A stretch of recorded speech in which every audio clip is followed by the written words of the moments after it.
do this. It's been so long. Oh, hi. Hello. God, I don't even know how to tell if people are here. No, I can tell if people are here. Okay, all right. We've got it. All right. Okay. I remember how to sprint. I remember how to use YouTube. It's fine. Hello. It's been a very long time. But we're here to sprint today. Very exciting. I think we're just hanging out, sprinting. Mhm. Hopefully, Jayla will also be joining us. Unfortunately, I think Julia might be out for today, but getting the gang partially back together, so that's fun.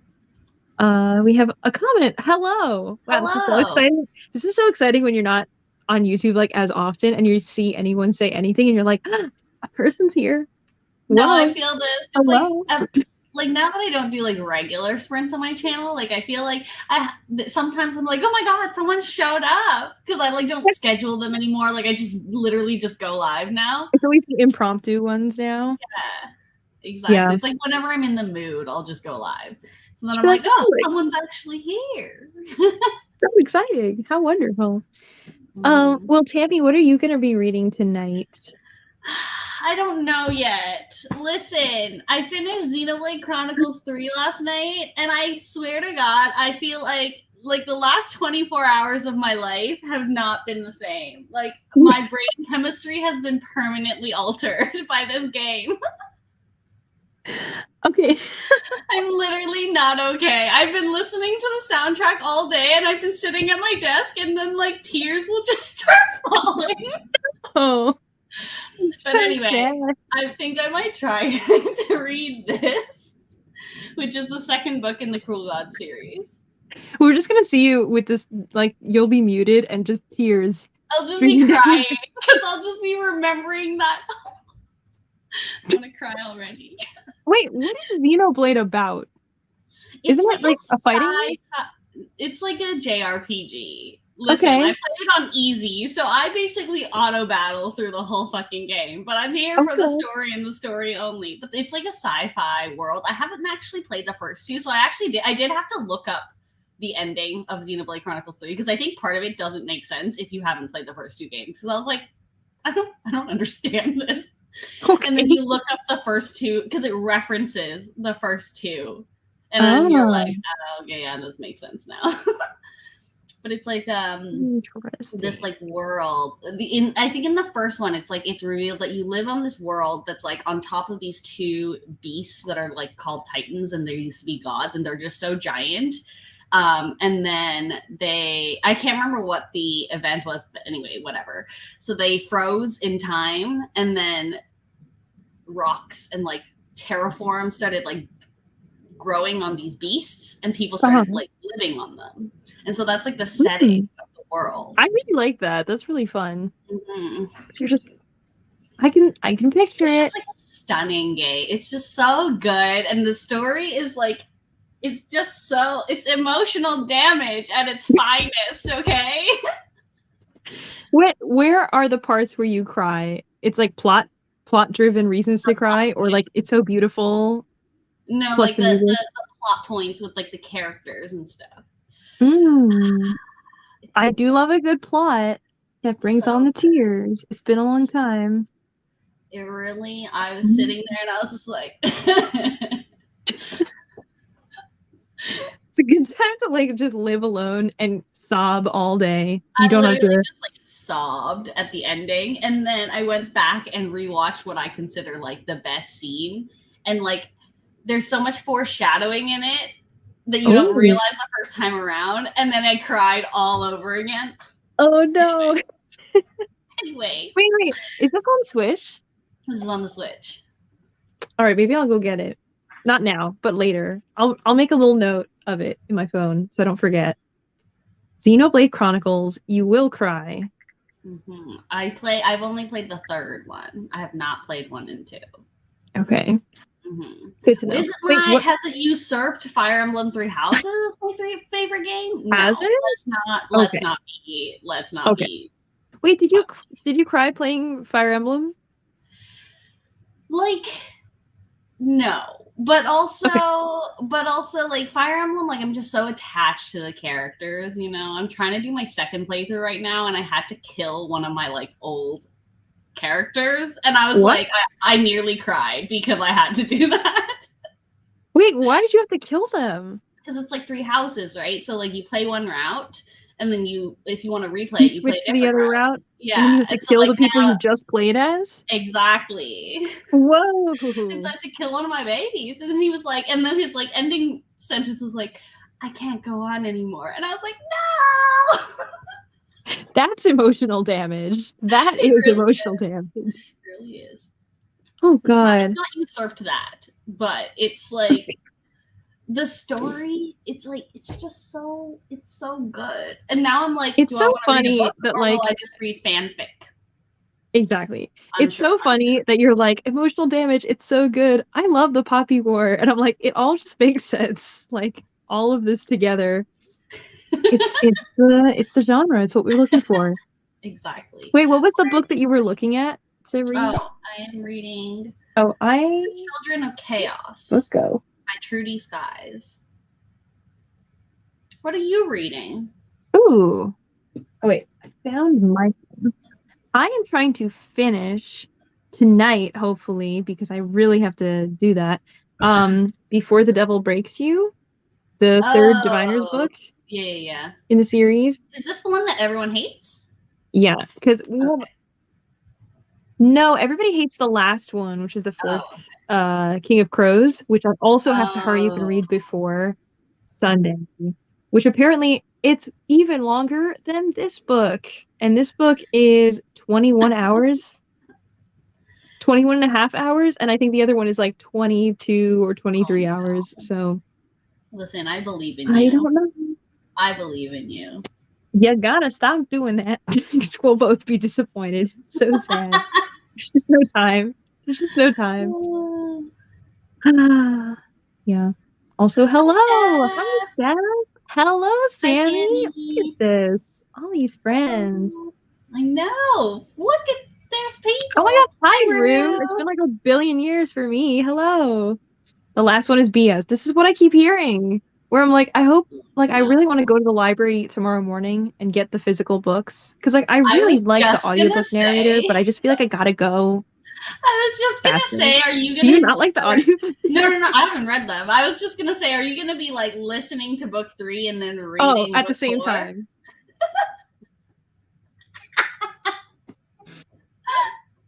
I mean, I don't think this time that makes sense because I'm gonna get spoilers for myself before I get to that part when I'm listening because of what I'm reading. I need to like just go faster than the narrator. Like if I'm competing with somebody, I can do anything. Yeah. So if I'm competing with January Lavoie, who's like, this is what happens. I'm like, no, this is what happens. This is faster. Then I'll be able to get through the books, hopefully, quickly. But unfortunately, my activity for tonight is just via audio, which is not terrible, and cleaning my room at the same time. So I may like disappear from view on the sprints to try to...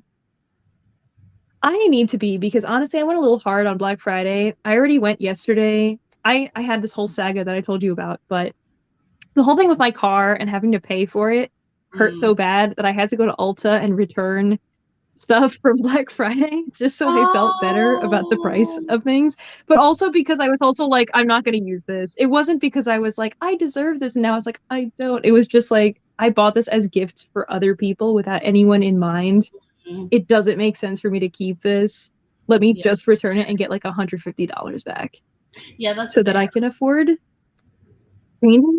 changing my freaking headlights I could have done by myself. So still so angry, but it's fine. It's fine. It's fine. Anyway. So difficult. Yes. Everything is a competition and I can do anything. It's fine. Anyway. I can't that's relate. I cannot That's my relate. little update.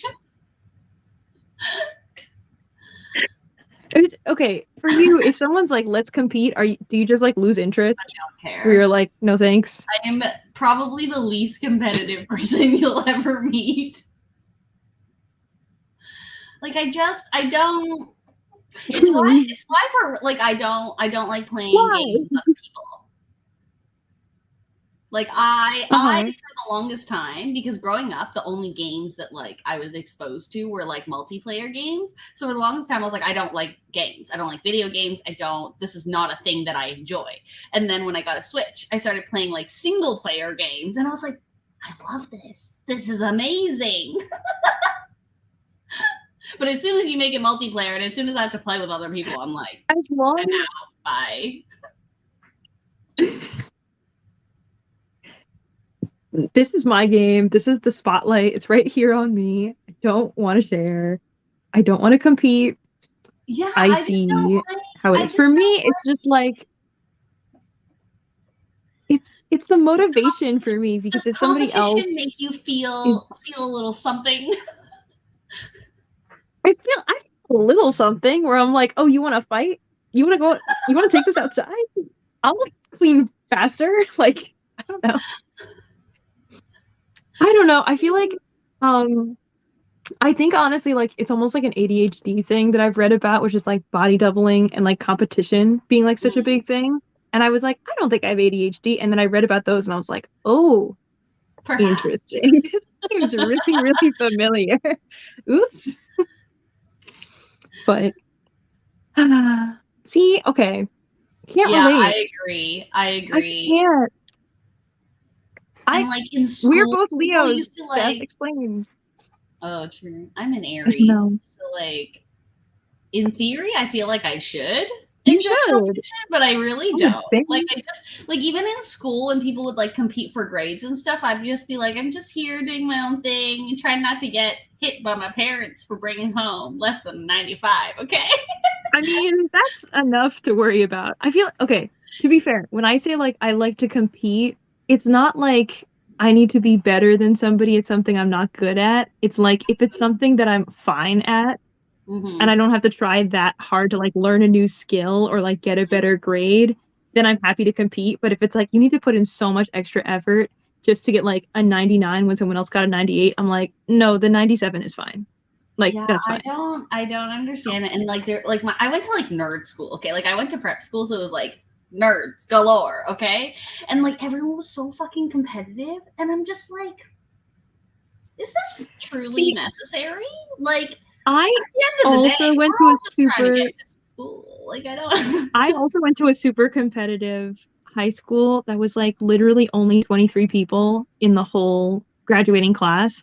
And so it was like constant like, you know, trying to be very, very much at the top, because also if you were trying to apply to like Ivy Leagues, I think there's something to do with that where it's like the size of the school and the number of people they'll accept per applicant. So a bunch of people were competing to try to like get into Princeton, get into Brown and stuff like that. And then we basically had like one or two people at the very top who got into all of the Ivy Leagues, and so nobody else could. So it was always like a thing of like, you gotta compete, you gotta do it. And so I went to a state school instead, not like I really cared about going to an Ivy League anyway. But it was always like, what grade did everybody get? What was whatever? And I was just sort of more of like why are we sharing that right now? Like, let's go to the cafeteria. We don't have to worry about this. I'm gonna draw an anime eye on my notes and not worry about this. Yeah, when we started having like the year-end awards, everyone was just like so competitive, and I was just like, stop, make it stop. Not good. It's not good. It's very unhealthy. I think that is probably what put me off competition. I like how Steph has this knowledge of the August Leo. I know nothing about astrology. Oh, see, okay. So I hear August Leos are very different, but then we have another August Leo here, who is also the most competitive person. I need to stop listening to people about astrology. It's fine. I know nothing other than the fact that like there's like a lot of stuff about Aries that I just don't relate to whatsoever. Like stuff comes out and I'm just like, no. Maybe it's one of those like rising moon things or whatever. Mayhaps, I don't know. I don't know. I mean, I have found a weird amount of astrology to be accurate as a person who doesn't really believe in astrology, to be like, that's kind of fun and accurate that now I'm like dangerously veering into the territory of like when I meet someone, I'm like, what's your sign? No, not for any reason. I just want to know for later. So that way, if they ever prove me right and I'm like, I knew it. I knew it because they're a Scorpio. So it just makes sense that obviously they would act this way. But I'm like, I can't be that person. I don't want to be that person. I feel like it's such a confirmation I'm bias teetering thing, on an edge. It's such a confirmation bias. It totally is. It totally is. It is. It's very much like if it's something agreeable where you're like, oh my god, that's so me, then it's just very easy to buy into it. But yeah, because I remember I like one of my people are different. When I used to work retail, she was like, what sign are you? And I was like, Aries. And she's like, I knew you were a fire sign. And I was like, did you? Did you though? Did you really?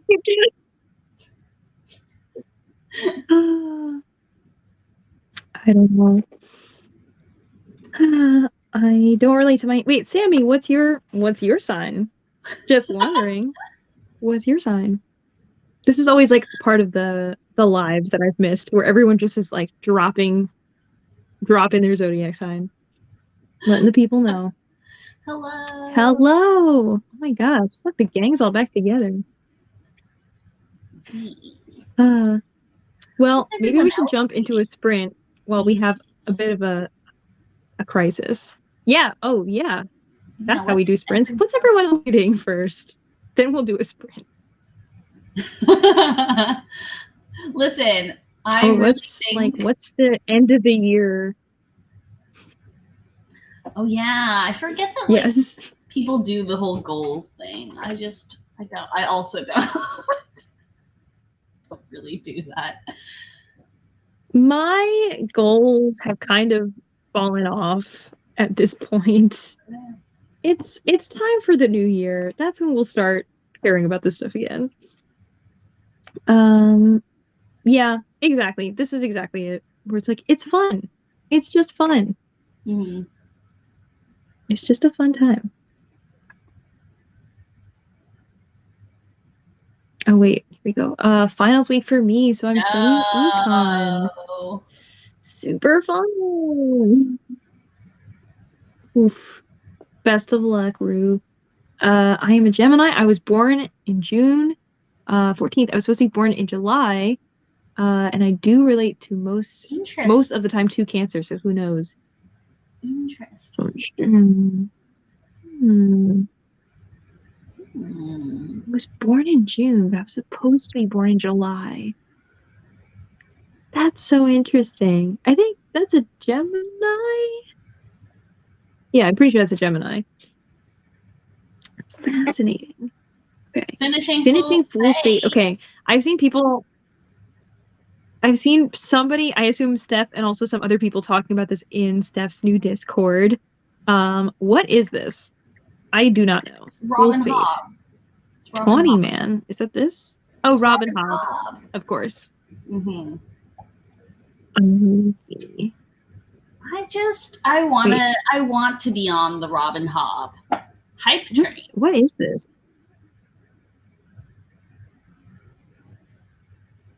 I have not read a single Robin Hobb book yet, but I just want to believe that they're very exciting and fun and fantastical. But I don't know if that's actually the case. I feel like are they like hate sad? Assassin's Apprentice? I don't think you hate Assassin's Apprentice? I DNF'd it. Ooh. I have it on my highly recommended shelf. I think you will not like it, Rachel. Okay. Let me see. Members of the royal family are named for the virtues they embody. One boy will become a walking enigma. Born on the wrong side of the sheets. What is that supposed to mean? Fitz, son of chivalry, Farseer. Is a royal bastard cast out into the world, friendless and lonely. He is a magical link with animals. Oh man. The old art known as the wit gives him solace and companionship. But if it's used too often, it's a perilous magic, okay? He gets adopted by royals? Just because? Because he's a bastard son. Okay. Why would you just randomly adopt He's a royal bastard. Oh, okay, sorry. I thought he was just like a kid, and then the royal family was like, oh, we'd feel like adopting a child. Okay. He's adopted into the royal household. He must give up his old ways and embrace a new life of weaponry, scribing, courtly manners, and how to kill a man secretly as he trains to become a royal. Okay. It's okay. It could go either way at this point. It could go either way. You're usually relatively spot on with your predictions, but I'm curious because I don't know. The whole thing, the fact that he has like animal companions, sometimes that really does it for people. And for me, I feel like so often I just get so annoyed. It doesn't do it for me. No. Unless it's a middle grade, it doesn't do it for me. Right, exactly. If it's a middle grade, like I'm mostly all 100% for it. Whatever. Yeah, exactly. Because I'm like, oh, adorable, a child in there, and their little animal companion, adorable. And then as soon as it's written as like an adult man with like a little goat that speaks, I'm like, no, this is not allowed. This is like 12 for the majority of book 1, and I find his voice to be insufferable, personally. Okay. I still want to give Ship of Magic a try because that one's told in third person and it's not following the child. Also, my thing is, it's like, this is the thing. For a book called Assassin's Apprentice, there is like no assassinating going on. There's like surprisingly little assassin behavior. Mostly apprenticing? Not even. So he's just a guy. He just does nothing. He's just a guy. That feels bad. Like, not what we were promised. Okay, what? Poorly named. It gives me like Rage of Dragons vibes. You know, Rage of Dragons, there are little to no dragons. Like, what is the bamboozlement of the title to the book? What's Rage of Dragons, but only you will be raging and there are no dragons. Correct. God. Okay, wait. Ship of Magic. Wizard Wood. A sentient wood. The most... Okay. Okay. How can one trade with the Rain Wilders when only a live ship fashioned from wizard wood can negotiate the perilous waters of the Rain River? Rare and valuable, a live ship will quicken only when 3 members from successive generations have died on board. Jesus. The live ship Vivacia is about to undergo her quickening. There's so many things I don't understand in here. As Althea Vestrit's father is carried on deck in his death throes. So they had to have people die direct, like they're like, oh, you're on your deathbed, and they bring them to the ship to die on purpose. I don't know. I just know that there's sentient ships in the Ship of Magic series, which I think is very interesting. Okay. You know. Ooh, it goes to her brother-in-law. Others plot to steal or win a live ship in Wait, okay, sorry. It's been so long since I've read things like this where it's like my brain and my eyes can't keep up with each other. Where like my brain's like, huh? And my eyes just keep going. I'm like, I'm not there yet. Okay. All right. It's fine. Okay? Are you okay? I'm fine. Reading has never been so painful where I'm like, I can't do it. I just can't do it. What happened to me? I used to be able to read and listen to 2 different things, and now I can't read a single Goodreads description. I can't do it.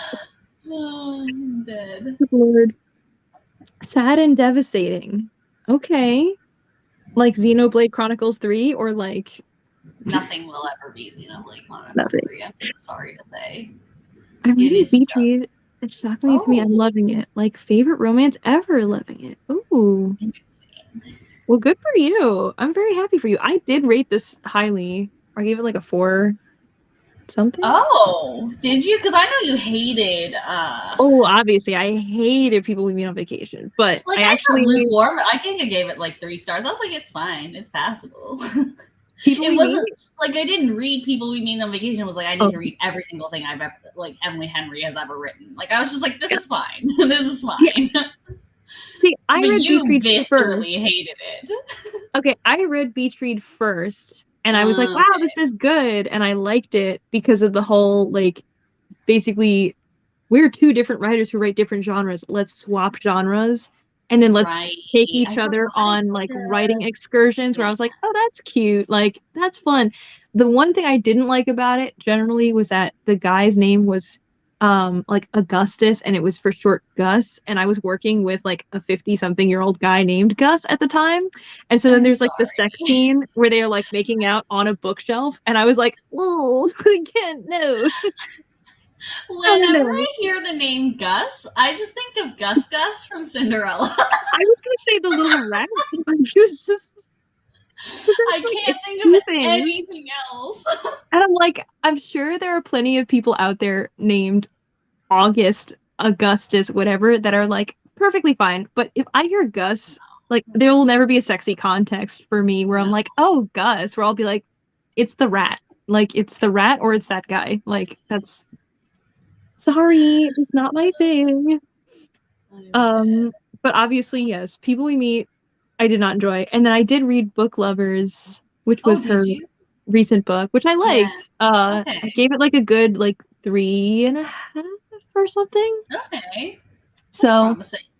It was fun. Like I liked that it was like in the classic Hallmark movies, I guess it's always like some guy with this annoying girlfriend, and then he goes back home and he meets like the small town girl, so that he gets his girlfriend in the city. So like it's from the perspective of the girlfriend in the city who keeps getting ditched by some guy who like goes home to a hometown and always breaks up with her, and she's like, whatever.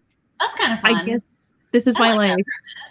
And then she meets this very like sassy, I don't know if sassy is the right word, but like he's the editor for a book and they'd like have a lot of banter. So like that stuff where I was like, this is fun, this is enjoyable. But I hated the sister in that book. She was very annoying. She was terrible. They really tried to endear her, but like she was always like, sissy, this is what we should do. And I was like, don't say those words. No. No. It's like it's already going downhill. It's already not good. It's a no. It's a no for me. Immediately no. Immediately no. But yeah, that's my very short form analysis of Emily Henry, where I'm like, she's fine. I know some people love her stuff. It couldn't be me to be a fangirl per se, but there's nothing wrong with 2 out of 3 of her books, to the point of like, I get why people are fangirls and stuff. It's fine. The animal doesn't speak except in his head. The animal. Normally they don't speak, do they? Do animal companions normally speak? Like actually out loud? In human speak? I remember like the only thing I'm thinking of right now is like Keeper of the Night, where they had like this little, I don't even know what it was, like some little fake like it wasn't a creature that like we would see in regular life. Like I think it was some kind of mythological creature or something. And it kept making like the little... Yeah. Like Kylie Lee Baker, Keeper of Night? Yeah. Or something. I don't remember this at all. I remember there being like some little like, I think it was like a fox, but like fox spirit or something. Animal for a very short part of the book. Yeah. I did not like him. Like long term. I just didn't like them. One leg of the journey. It was the worst leg. It was just not a good leg. I mean, she was the thing they were out to kill. What can I say? I wouldn't call her an animal companion. I just remember in that series, there was like the little brother that she was so mean to. And then there was like the little fox animal companion. And then I think the animal companion just would say like one word over and over again. And I was like, I've had enough of this. Like, I don't know why this fox thing is like ingrained in you so much. I really don't think she's in the book for that long. She's there for long enough for me to remember that she exists. And that's too long. It's too much. I just remember like, because every time I read a book and the animal companion doesn't even do anything, they just say like the same word like a Pokemon, I'm just like, there's no point for this thing to be here. It's like I Am Groot, where I'm like, yeah, I know. Like I'm done now. Like I'm finished. I get it. It was cute the first time. I don't know. Doesn't do anything for me. Most people don't like Farseer because it's okay. I assume that's Assassin's Apprentice is Farseer, I think. So just like, if it's an epic fantasy, if it's first person, it's not epic. I don't know what to say. It just feels wrong. It's just a guy. It's just some guy's diary at this point. Exactly. It's child's diary. That's all it is. There's more assassinating in books 2 and 3. Did you? So you DNF'd the first book. Did you like read up on like, I don't know, like people's reviews or like anything to find out what happens in the rest of the books, or were you just kind of like, I don't care? One day I might come back to it because I do think like, listen, the book did not stand a fucking chance because I was like reading it while at the same time I was reading Jade Legacy. So there's just no fucking way I was ever. There's no competition. Yeah. So I was just like, and then after I finished Jade Legacy, I went back to Assassin's Apprentice. I read like 25% more, and I was like, I'm so bored out of my mind. But like, in my head, I was like, oh, maybe it's a me problem. But then the more time I spend away from it, the more I'm like, I'm just going to skip Farseer. Just going to skip. Don't need it. Just don't need it. Yeah. And Katie skipped it the first time around, so I feel very confident in skipping it. It's fine. It's allowed. It's whatever. I think it's fine. Yeah.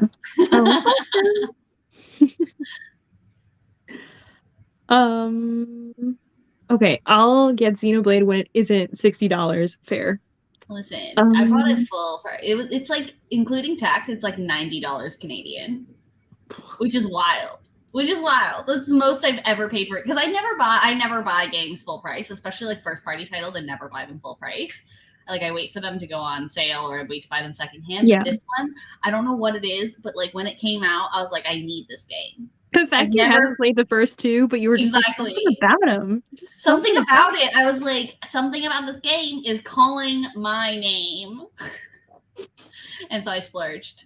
It was worth it. It was worth it. It was so worth it. I think of Gus from... Okay, see, I was also thinking of, like, I think that guy's name was Gus, and... I forgot that was his name.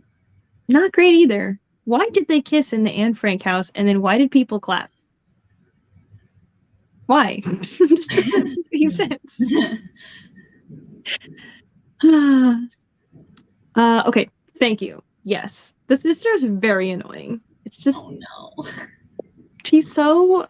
Why is she there? She doesn't need to exist. Or she doesn't need to exist in that capacity. She could have just been, like... She could have been the animal companion that just doesn't say that much. And I would have been happier with what she said in this book. It was just not good. I'm dead. But Emily Henry is fun. It just depends on which book. People We Meet is like... I thought People We Meet on Vacation was fun. I didn't like any of the past chapters is my problem. Like, I just didn't care. I was just like... I think all the past ones were especially bad because they were all just things where, like, they tried so hard to make us feel like we were supposed to care about these people. Where they were like, no, we're going to establish a friendship. Like, look at this funny inside joke. And I was like, this is not... I would much rather they have just, like, established in the present that they used to be friends. Like, I did not need the weird, like, trips that they went on that did not sound fun whatsoever. They sound so horrible, where I was like, you couldn't pay me to go on this trip, I don't think. Like, I don't... Where they just, like, sleep at a random house, and I'm like...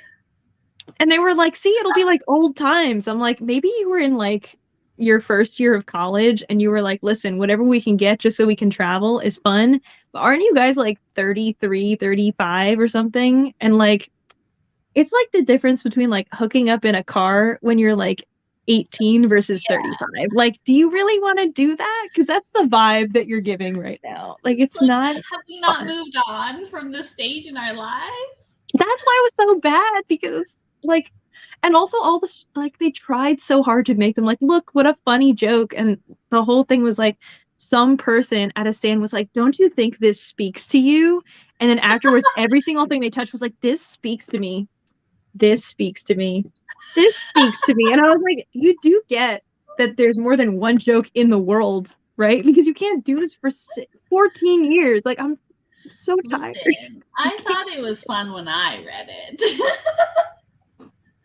But I also am very partial to, like, a second chance romance trope and friends to lovers. I guess. I'm just a sucker for it. I like friends to lovers. I enjoy it. It just depends on the friends. Oh, see, it's my favorite trope. It is hands down my favorite romance trope. second chance romance, and friends to lovers. When you combine them, unmatched. Wait. Is People Who Meet on Vacation a second chance romance? Because I thought it was basically like they weren't really dating. Okay, and now they weren't, but they were so obviously in love with each other. Okay, wait. Sorry, I don't want to spoil this on the live, but I'm going to text you something because that's the part that annoys me so much. And I almost forgot about it. I didn't write it in my infamous review at this point. Infamous review. A little too many people have eyes on it, and I'm like, no, this is like me with my Portrait of a Thief review. I'm like, maybe I should just take it down. Too many people have liked this review. I don't like this. It's good. You gotta let the people know. I hate that book, but I'm like, do I want to be the person that tears down an Asian woman on her debut novel? I do hate that book though. Burning passion. It's either publicly or it's in my DMs. So regardless. It's true. Will I hate reading her second book? Yes, I will. I think we should hate Buddy read it. I think that would be fun. That would be a live show and everything. Yeah.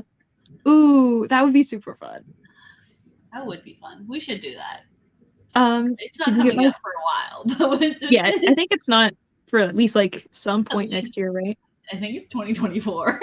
Oh, okay. Damn. All right. We have plenty of time then. We'll get through the rest of our needed, reads before then. Our backlog. Did you see my message about People We Meet? On where did you send it? Instagram. Oh, okay. Hold on.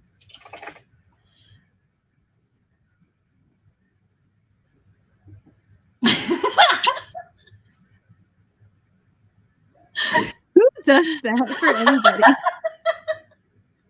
totally forgot that was a thing.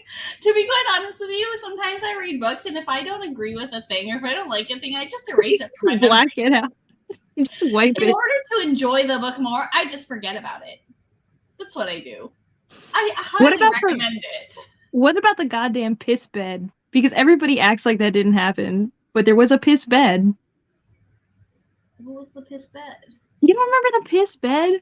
I read this so long ago. I don't remember anything about this book. I wish I could forget. I don't remember any details about this book. All I remember is like the monologue at the end was so cringy. I hated the monologue at the end. It was horrible. It was just it was a bad monologue. It was like, oh, I sit on the floor and eat Twizzlers and find new reasons to make him blush while he does all the work around our house. And I was like, what are you talking about? Like, this is so stupid. And like the stupid monologue where she confronts him at the end, she's like, I got a snake plant and I kept it alive. And I'm like, why are you bringing this up? There's no reason. She like barges into like an Applebee's or whatever. It was a faculty meeting like at an Applebee's where I was like, all of his coworkers are right here. First of all, why are they having a faculty meeting at Applebee's? At Applebee's. There's no reason. None. Every lie with the piss bed gets brought up. So we just gotta make it full circle. We gotta let it happen. It's just tradition. Okay. There's the one vacation where they were supposed to go on vacation, but she gets sick. And so she's like, I'm sick in bed, but go on without me to like Ohio or whatever. So he's like, no, instead I topped a flight directly to you. And so he knocks on the door. And she's there, and she's like, oh my God, hi, what are you doing here? You're supposed to be on vacation. And he's like, I'm not going to go without you. And she's like, okay, but I'm literally so sick with pneumonia that I wet the bed. And he's like, okay, go take a shower. And then he like cleans all the sheets for her. And then he cuddles with her in her piss bed for like a week. I don't care that they changed the sheets. The bed doesn't have piss on it. Okay. Wait. Let me get this straight. No matter, I don't care who it is. If somebody peed in a bed and then they were like, "Don't worry, I changed the sheets," would you go lay in that bed for a week without like? If she had a mattress protector, then it's fine. That was not established that there was a mattress protector. I trust. This is where I feel like you need to like assume things about a book so that you don't go off the rails. Okay, here's the thing though. I 100% know this because of the kind of person that Poppy is. She does not have a mattress protector. For a fact, there's no way in her character arc that she would have ever gotten to a stage in her life where she was like, I should get a mattress protector.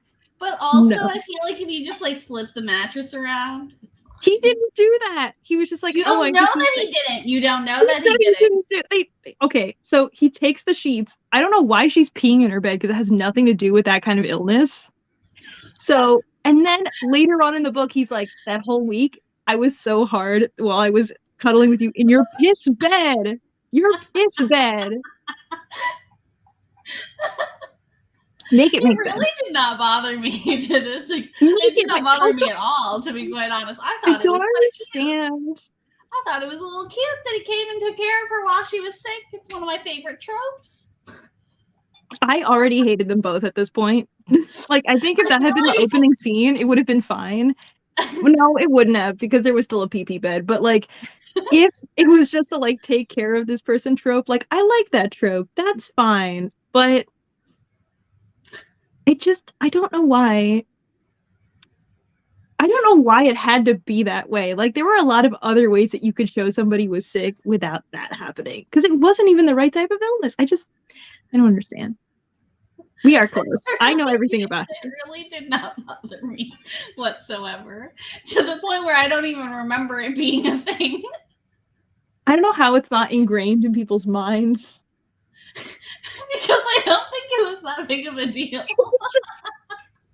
Okay, see, my problem with it is that it wasn't a big deal in the book or to anybody else who read it, because everyone else who read it was like, 5 stars, I'm crying, this was so good. And the whole time I was like, did anybody read that chapter and then have anything to say about that, or no? Like, see, Rue doesn't remember it either.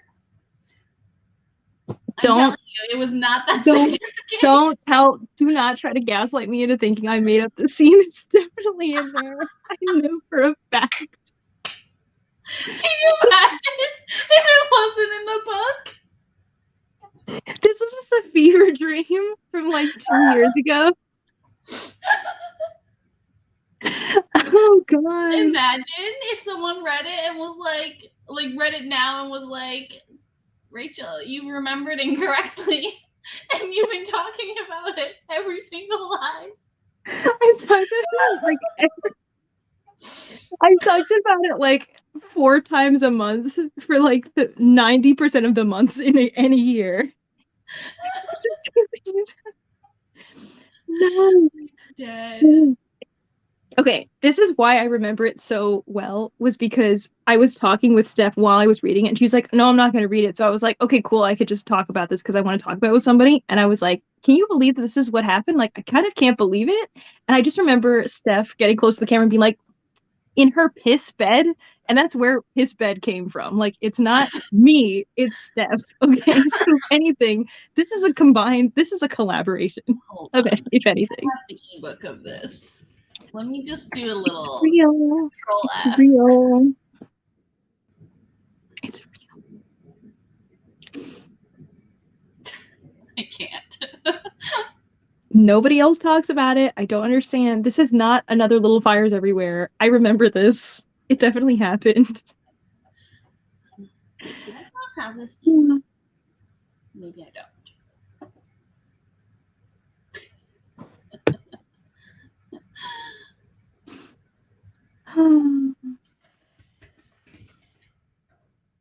You just,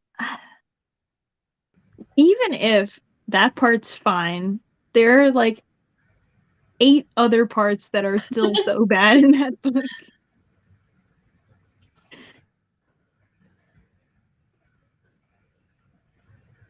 No, not in Little Fires. This is still People We Meet on Vacation. Of course it is. No, my story with Little Fires Everywhere was, I forget who I was reading it with, because I think we had like a live show or something for it, but I read it. Oh, no. I was doing this with a friend who's not on BookTube. I was reading the book, and we were also watching the TV show, my friend and I. So she had just read the book as well, and after each episode, we would like stop and like discuss with each other. And we were like, all right, let's go like watch another episode later. So I remember at some point, you may know the story of Little Fires Everywhere. There's the whole thing with like the baby and like how the mother has not read or watched this. All you really need to know is there's I forgot the mother's name, but she's played by Kerry Washington, and she has a daughter who's Pearl.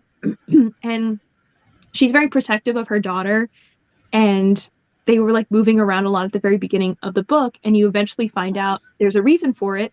And it was essentially that like she really needed money, and there was this guy who saw her on the subway and was like, "You look just like my wife, and I really want to have like me and my wife are trying to have a baby, but we can't. And what if you were like our surrogate mother? Would you agree to that?" And she was like, "I guess if I got a lot of money, like I would do that." So she agrees and has the baby, which is Pearl.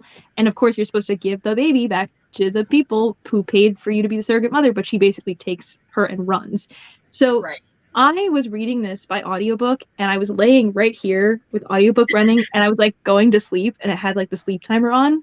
And apparently I dreamed up part of the story that I just believed was real for a really long time until I discussed it with my friend, and she's like, "What are you talking about? What page was that on?" And I was like, "I don't know. I had the audiobook." But it was like right after this. And remember, like the parents approached her and they were like, "Let's just see the baby." And she showed it to them, and they looked at it and they were like, "It's fine, you keep her." And they just gave it back to her. And I was like, "Oh, I thought that was a really interesting scene that they did that, and I'm surprised they skipped it in the show." And she's like, "What are you talking about?" I was like, I tried to explain it, and she's like, "I just read this. That did not happen." Like, no. Well, I can confirm the pee bed did happen. Thank you. Thank you very much. It was like one sentence, though. It was disgusting and terrible. Oh, I'm dead. What can I say? What can I say? We can't argue about the thing I sent you at the end. Is that a spoiler at this point? Yeah, I think so. If you haven't read so it, we'll just leave it as it is. But like that's a bit far. That was too much. I agree. That was like, I'm just gonna pretend that didn't happen. There's a lot I need to black out. The thing is, it's like for me, it's like with romance, I can very easily be like, it's whatever it is, it's allowed. Let's just forget about that thing. It's fine. I'm fine. It's like, unless I hate the characters in a romance, I can let a lot of things slide. I cannot. And also, I didn't like them. That's fair. The thing is, like, if I don't like characters, I'm like, I will shit on this romance all day long. That was like me. Listen, I DNF'd it like just under halfway through, but Delilah Green, I was like, I fucking hate this book. Ooh, yeah, I haven't read that one yet. No, for me, every single character in here is not likable.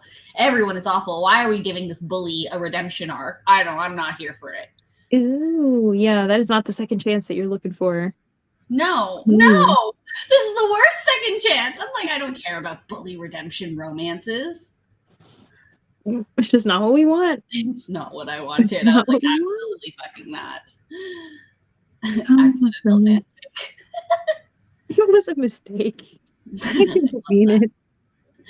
I love that. Oh gosh. Also, we should do a reading sprint because we haven't done one yet. So yes, let's do that. Let's do that. So it's about 8:30ish Eastern time. Whoa, hello, stranger. Hello, Noelle. Hello. Hi. We're just jumping into our first sprint. How are we feeling, like, time-wise? Longer? Shorter? I can go either way. In between? How about we read till 10 after? Because I already have that one, so I could do that. Because I already have it. And it's fine. 15 minutes. Only a 15-minute sprint. I don't know about that. That's not even enough time for me to find a fanfic to read, okay? So like I still need to filter through all of Archive of Our Own just to find what I'm looking for, so it's not the time. Literally. I need time to find the perfect Xenoblade Chronicles 3 fanfic, okay? Exactly. Oof. Okay. Let's do that. So we'll come back at 10 after the hour. And we'll see you in roughly, 45 minutes? Roughly 45 minutes. I think that's accurate. 35 minutes. Yes, 35. There we are. I know things. 35 minutes. We'll see you back 10 after. Okay.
Hello? I think the sprint is over.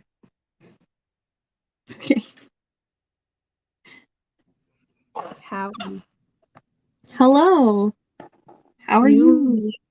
Huge jump scare. Because whenever you put me in, I was on a different tab.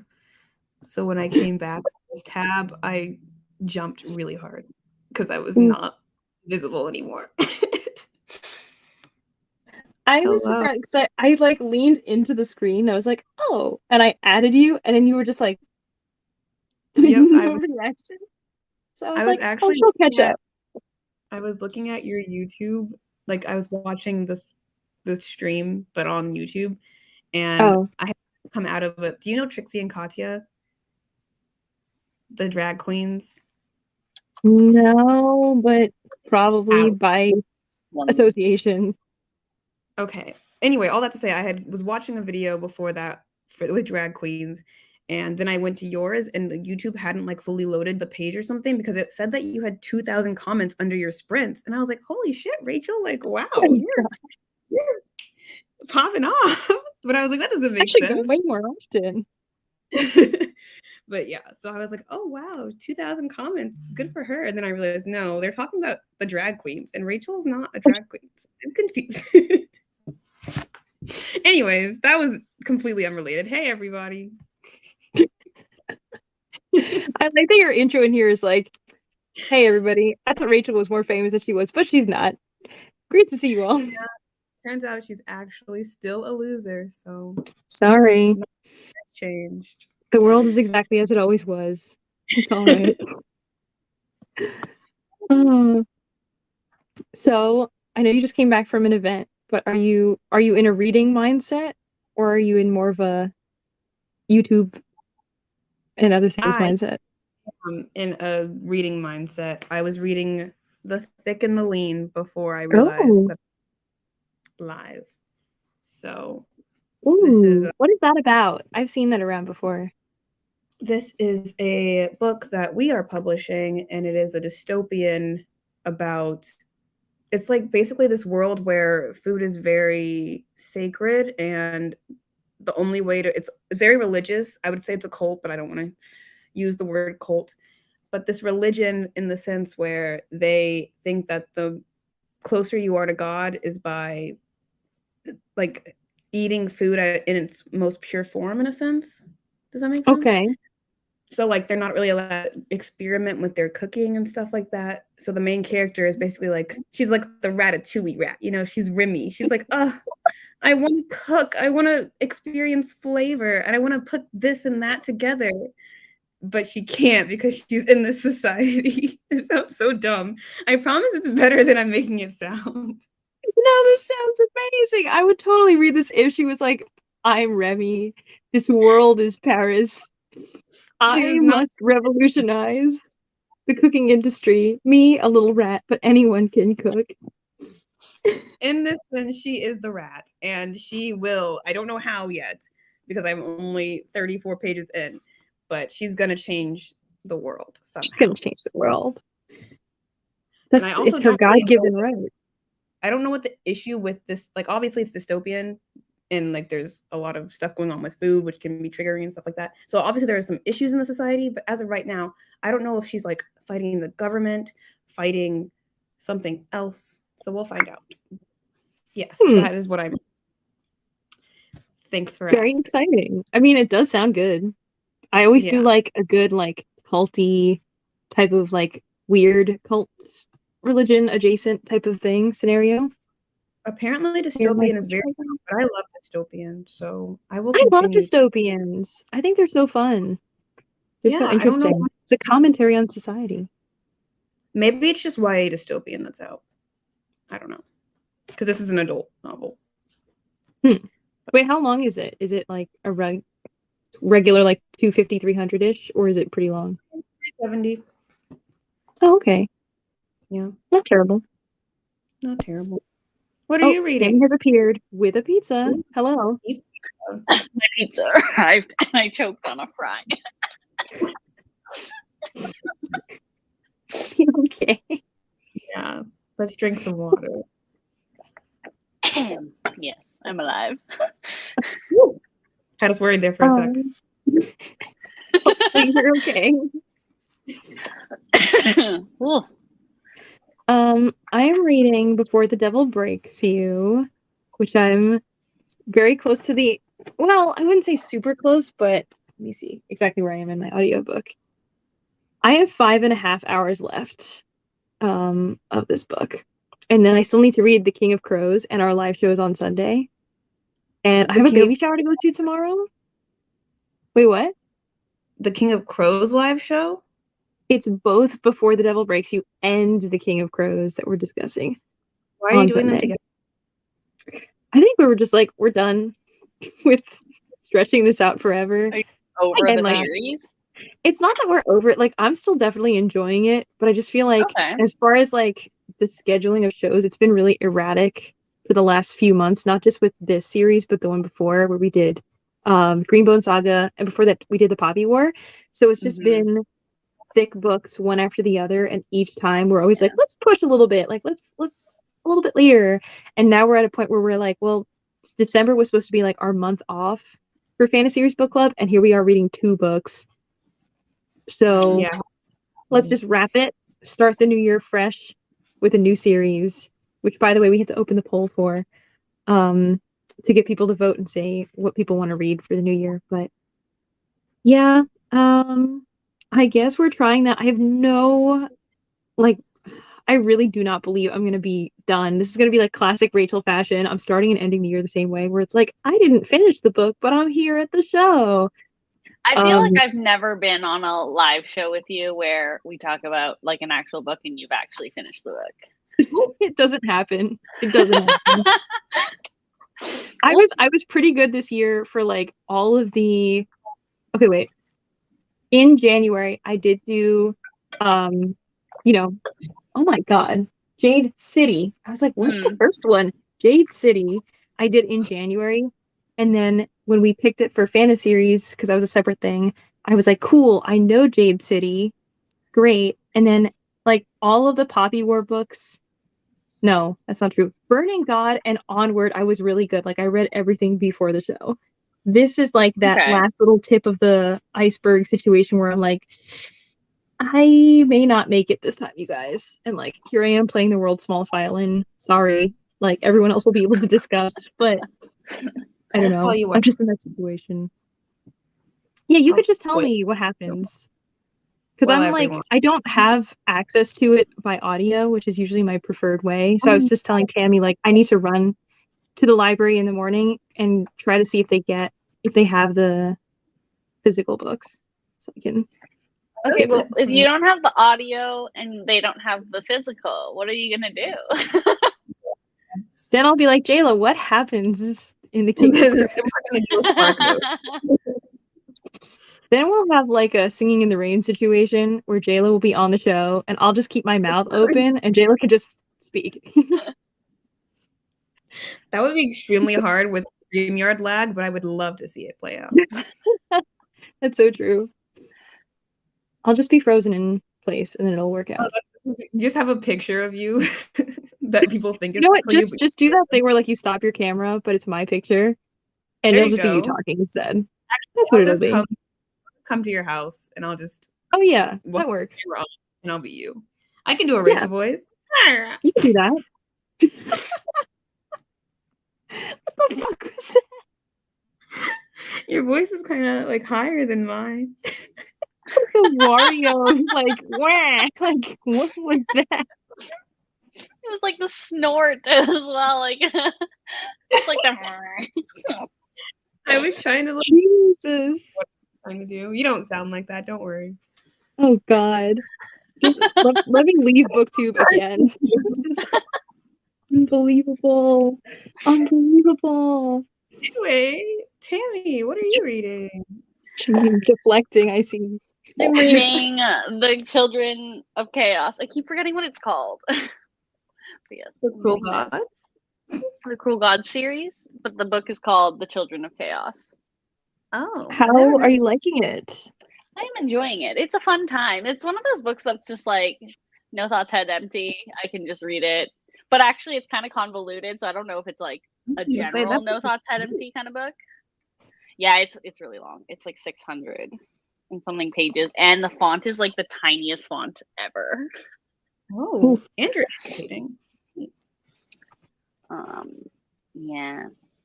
It's on Kindle Unlimited though, if you are interested. Wait, what's this about? It's like a steampunky type of fantasy. Ooh, I do like steampunk fantasy. Very arcane vibes. That sounds really fun. Mm-hmm. You still need to what? Still need to watch Arcane. It's so good. Wait, what is Arcane? It's like a Netflix original animated show. Yeah, it's based on League of Legends. It's based on League of Legends, which I have never played, but the show is amazing. Rachel, you'll like it, I think. I'm surprised you haven't watched it, Rachel. Yeah, me too. No, it really just feels like a Rachel kind of thing. I agree. Okay. I mean, I love to hear that, but I feel like I don't watch stuff when it comes out. I always watch things like 8 years later, and I'm like, guys, this is really good. But I have no one to talk to about it now because everybody's over it. This is like, it's like you and Glee, Jayla, where you're like, am I an influencer? Why is everybody watching Glee now? And it's like, yeah, I am an influencer. Thank you very much. Wow, it has 100% on Rotten Tomatoes. It's incredible. Like, it's really good. And the animation sounds amazing. Wow. Well, now I'm honored to be told that this is a very me show, because now I really want to watch it. It's really good. And it's also like, I think it just won. Last night was the Game Awards. I think it just won Best Adaptation. Wow. Is it good enough to make you interested to play League of Legends, or is it just a cool story? It was good enough that I was interested in reading the League of Legends book, which I did. But I don't think I will. Yeah, but I don't think I will ever play League of Legends because it's just not like that's not A, I don't have a PC. B, it's just not the kind of game that I play. Like the what are they called? Like MMORPGs or whatever. Yeah. It's just not my kind of thing. I am afraid that it would just take over my life, and I just have too many things that are already currently fighting to take over my life that I can't take another one. So, but I could watch the TV show. How many episodes is this? I think it's like 9. Ooh, that's very doable. Because it's like three episode arcs. Ooh, that's very interesting. Mm-hmm. And the soundtrack, incredible. Okay, I will definitely find time and watch this. I've already screenshotted it, so it's in my little library of things to go back to. I feel like while I was watching it, I was like, is this overhyped? Is this not that good? But then ever since I finished it, I have not stopped thinking about it. So then I'm like, okay, yeah, no, it's not overhyped. It's absolutely worth the hype. Actually, that good. How long ago did you finish it? I think I watched it in September, August. Okay. I don't know. I was also late to the game. It came out last year. Yeah.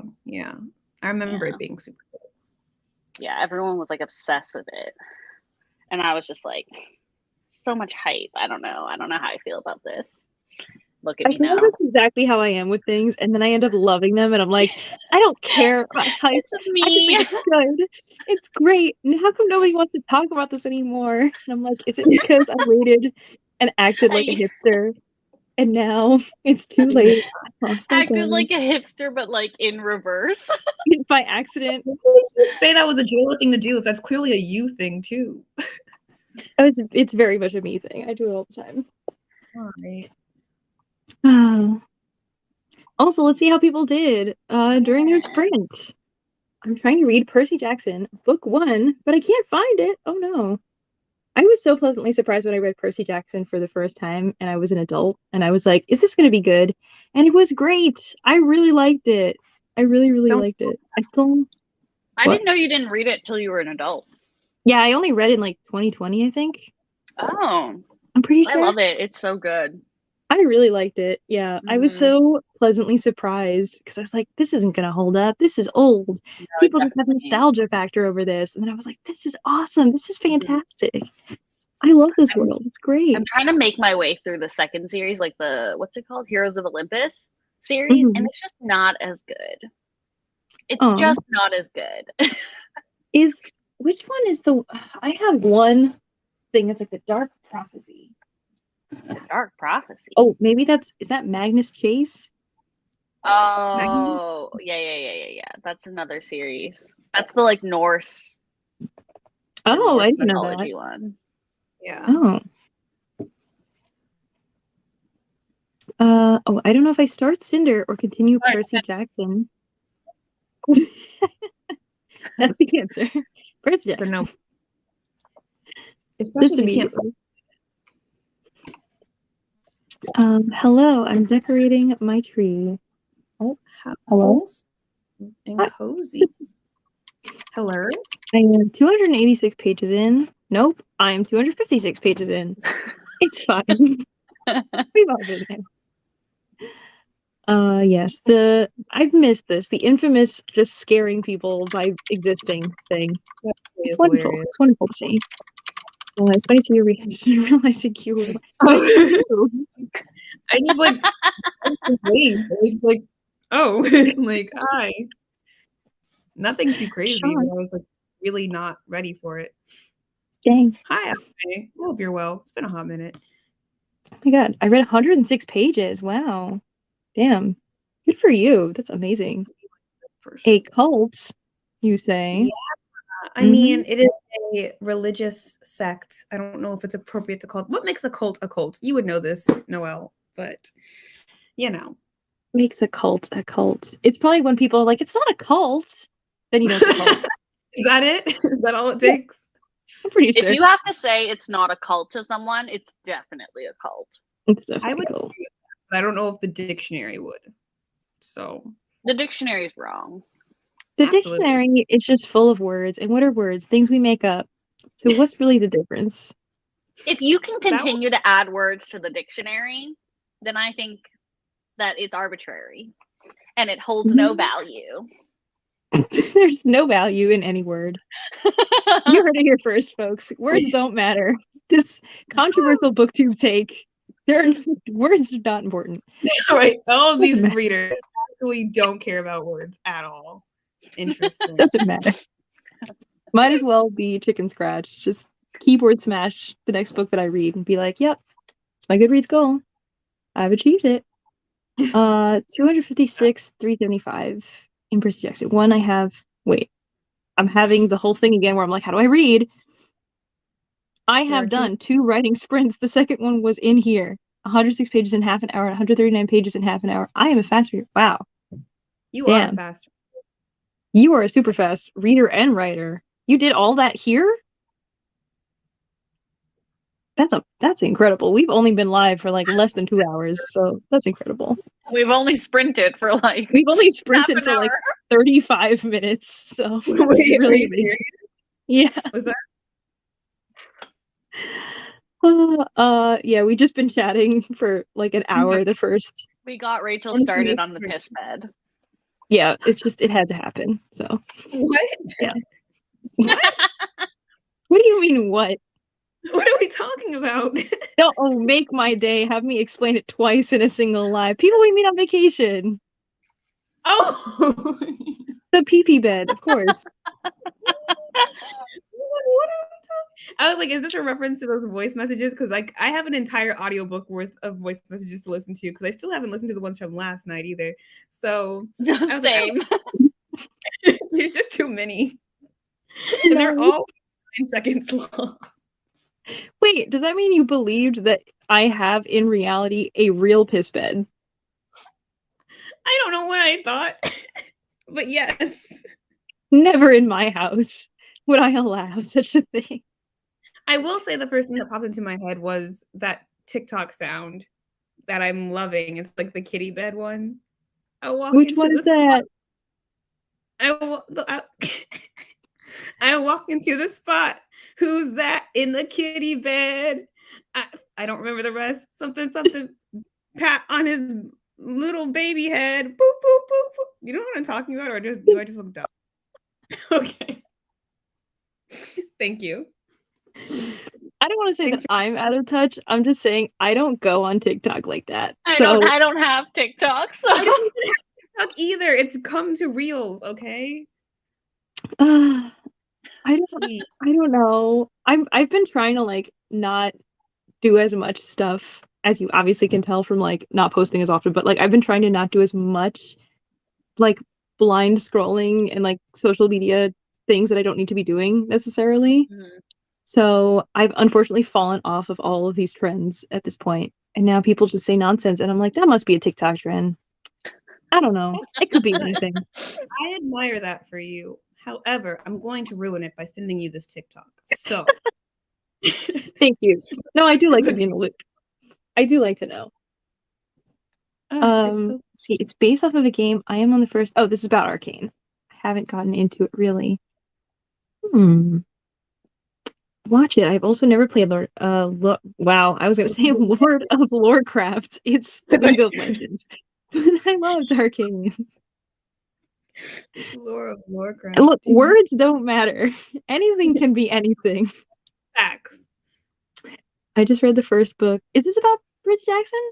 I think maybe. I assume Percy Jackson. I think yeah, it was very exciting. It's 106 pages good in half an hour. Yes, I'm fine. At 8 p.m. now, and then reading for 30 minutes and getting in, and 139 pages at 8 a.m. I'm fine. You are so like above me in the stratosphere. I can't even understand what you're doing, but you're killing it. Whatever it is, you're killing it. Truly wish I could do that. An enigmatic leader is what makes a cult, apparently. Words are sounds we make to communicate, but also a combination of symbols that we made to communicate. Therefore, it's whatever you want. If we're being super technical, I think there's like 4 things you need to make a cult, allegedly. Okay. I don't know the full things. I think it's like a leader. There's like certain like language is a huge part of it, like words, and then like traditions that like form around it, and then I don't know. And then when people are like, it's not a cult, then that's it's a fucking cult. Yeah. And afterlife, because I feel like no cult is complete without a promise of something more. If you do what you're supposed to do, that's what I'm trying to say. Not necessarily an afterlife, but yeah. You guys read Cultish, the book? That's like Noelle's favorite book, and she gave it to me, but I have not read it yet. It's really, I found it really interesting. I think it's a little like, it's a little American centric. Like, I'm not gonna lie, I read it and I was like, does every single example need to be American? But but I was just like, it's fine. And it also like it runs on the assumption that you know what a lot of things are. But I'm like, I'm not American. I don't know some of these things. So I'm like, I need it to be explained. But it's quite good. It's quite interesting, especially the whole language aspect of it. Yeah. So I know that's like Noelle's big thing. Yeah, see, did you say cultish? We've summoned Noelle. Yes. Because Noelle is also a linguist, so the language and the cult stuff together, that's so fascinating to see it in use together. The audiobook is quite good. Very good. And I think it was a podcast, I want to say. Like, she has a podcast about cults. I didn't know that. I've never listened to her podcast, but I think it exists. Her name's like Amanda S. something. Amanda something. Amanda Montell? No. That sounds right. That sounds right. Montell. Yeah, I have it right here. I'm looking at it right now. The language of fanaticism. So, yes, indeed. Well, interesting to look at. Could be. Oh, I've just gotten a reel shared with me. It's my favorite thing on the internet right now, and I don't even like cats that much, so it doesn't make sense. Kitty baby, stop giving pats on his baby head. It's feeling good. Now you start to hear him purr. I'm walking to the spot on the kitty bed. I don't know why. It's just a guy talking. Funny. It's just what hilarious. is going on? Oh, to be fair, that's like every TikTok ever. It's just like somebody just says something. Okay, wait. This is all right. I was just having this conversation with somebody today or last night. Do you know what a Western is? Like a story, a Western, not like out west, the people, but like, what is a Western? So I was thinking about this because we were talking about some things of like a space western versus a western in space. And I was like, well, what's a space western? And he was like, well, like Star Wars is like a space western. And I was like, okay, well, what makes something a western? And I looked it up, and the definition was basically like a person just does something and enacts change, and that's a western. And I was like, if anyone just does anything, that's a western. Just anybody does something and enacts change, it's therefore a western. So we've come up with a long list of things that we were like, I think maybe this is a western according to that terrible definition, and I feel compelled to share at least a few of the results. Let me find it from this very long conversation.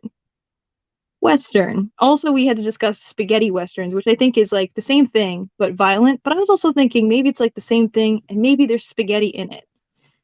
Why is it called spaghetti western? Is it because the people become spaghetti? I would love to think that that's the case. Honestly, it's like slightly just the thing of like an Italian person made it, and I'm like, that seems a little racist. Like, it's a little weird.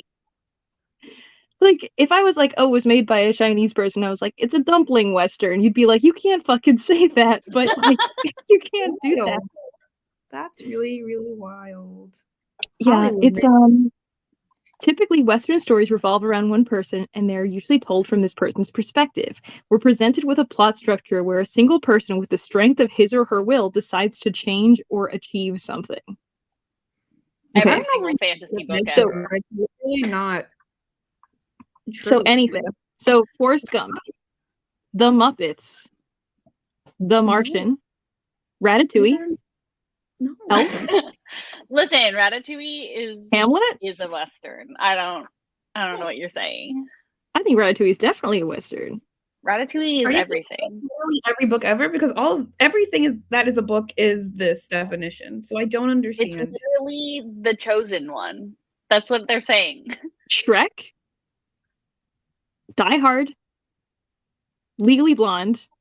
This is ridiculous. Home Alone, The Grinch, Scrubs? Curb Your Enthusiasm.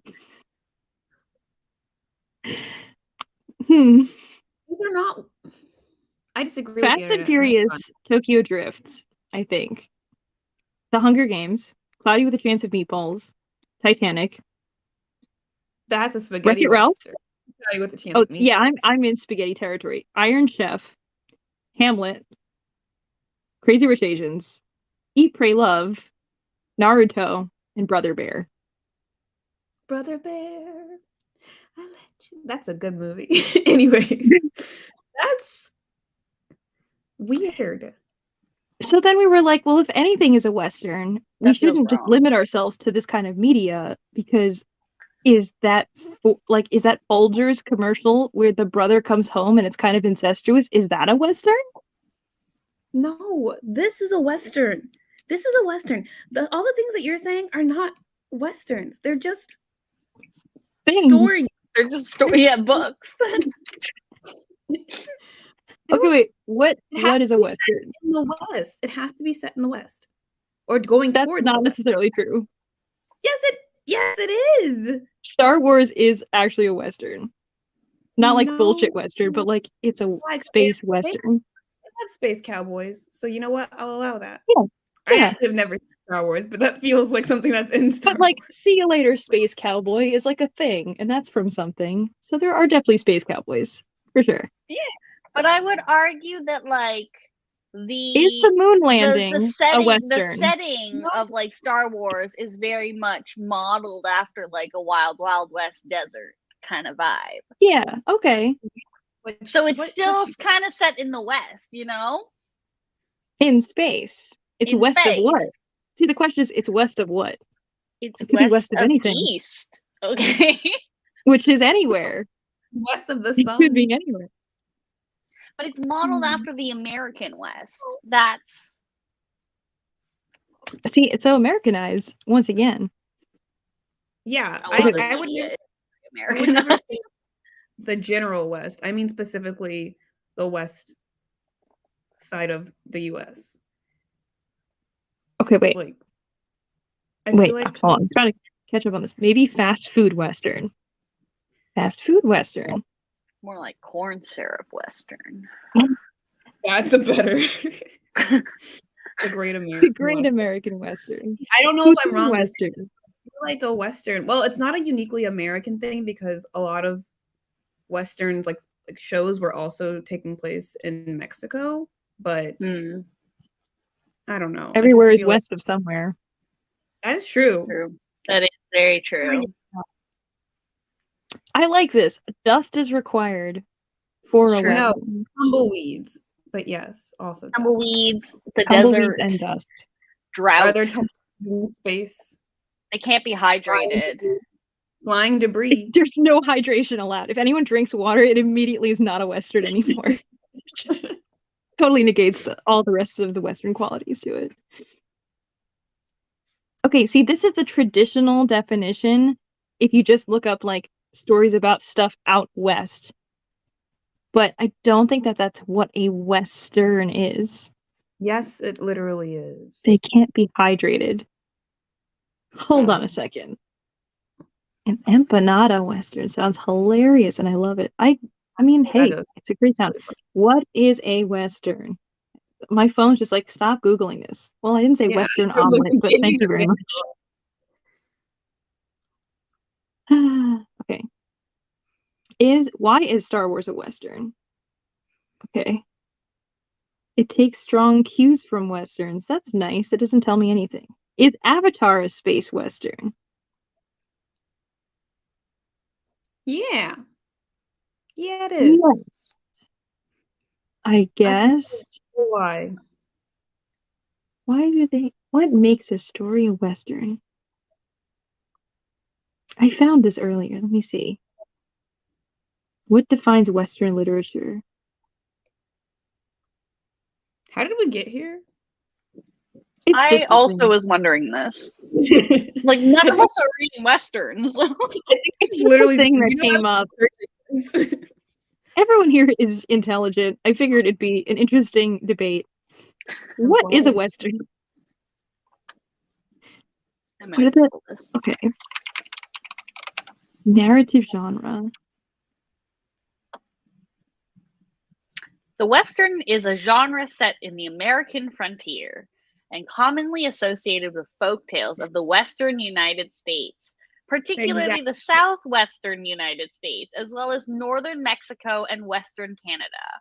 It is commonly referred to as the Old West or the Wild West, and depicted in Western media as a hostile, sparsely populated frontier in a state of near-total lawlessness, patrolled by outlaws, sheriffs, and numerous other stock gunslinger characters. Western narratives often concern the gradual attempts to tame the crime-ridden American West using wider themes of justice, freedom, rugged individualism, manifest destiny, and the national history and identity of the United States. Yep. All that. But make it Star Wars. Well, although Star Wars has the outlaw thing. Like the whole outlaw, like, you know? Like the rebels? I get that. Versus the other people? Things can be Western-esque. Like, I don't know if you've seen Django, but that was a very Western stylized film, even though it's technically, like, geographically, it wouldn't, the West, that would have been like the Southeast. So it can be Western stylized without actually being a Western, I think. Okay. So maybe that's what Star Wars is. The lawlessness. It's the lawlessness, maybe. I think the lawlessness is a big thing for me, I think. I would agree with that. Wait, what? What does this mean? It's been a hot minute since Fern Gully.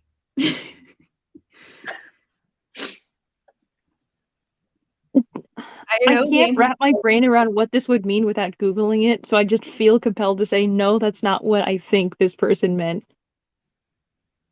But I don't know. But I know these wolves and I know Pocahontas. It's the middle word that's freaking. Yeah, it's the Fern Gully part, and I'm like, I know what technically Dancing with Wolves means, but No, it's not like the actual act of dancing with. It's like a movie called Dances with Wolves or Dancing with Wolves. Anyway, it's problematic. I think. Yeah. Am I making yeah, that up, yeah. Elizabeth? I wouldn't be shocked. No, I think you're right. That's all I know about it.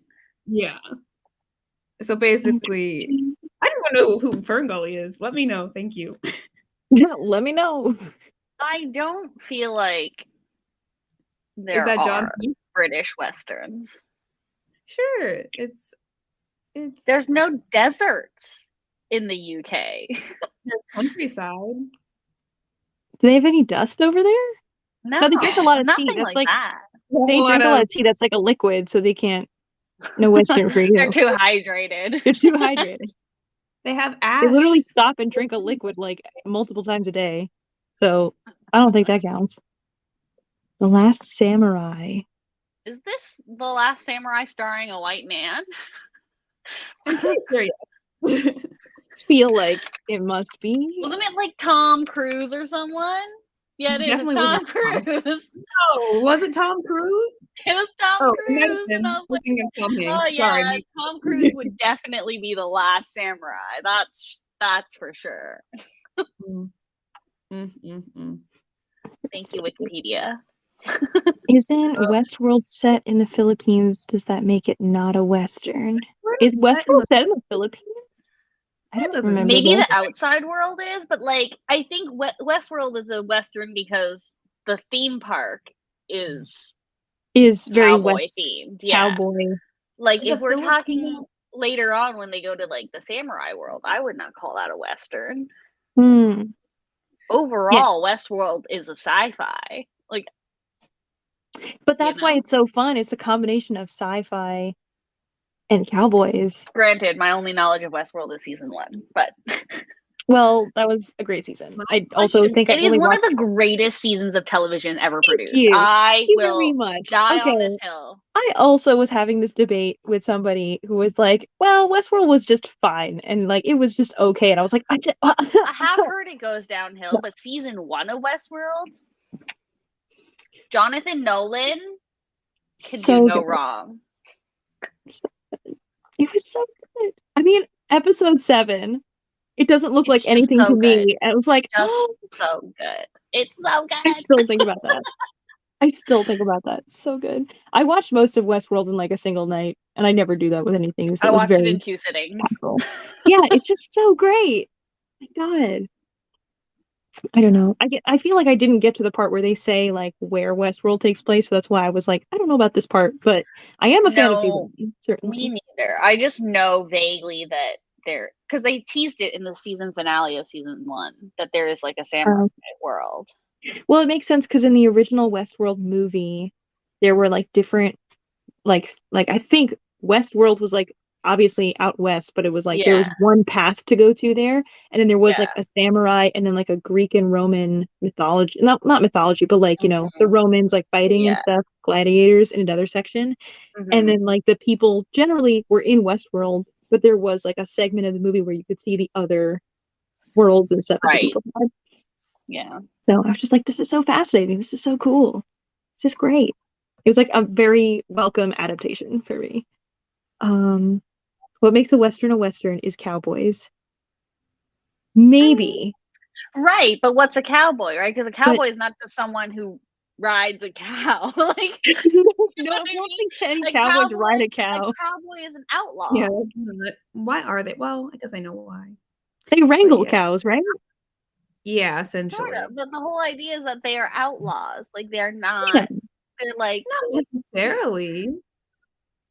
Like if you think about in a Western sense. No, you're not having cowboy. You're not having some ranch boy in a Western. Ranch boy. I'm not saying they. Well, sometimes they were definitely morally right. Not most of the time they were bad. Okay, this is interesting. Cowboy. Noun, a man, typically one on horseback, who herds and tends cattle, especially in the Western U.S., and is represented in Westerns and novels. Okay. Also, informal, British, a person who is reckless or careless, especially while driving an automobile. So if you're just bad at driving, you might be a cowboy. You're a cowboy. Would be a bad driver. There we If go. you just suck at driving and you don't drink any water, you might be a cowboy in a Western.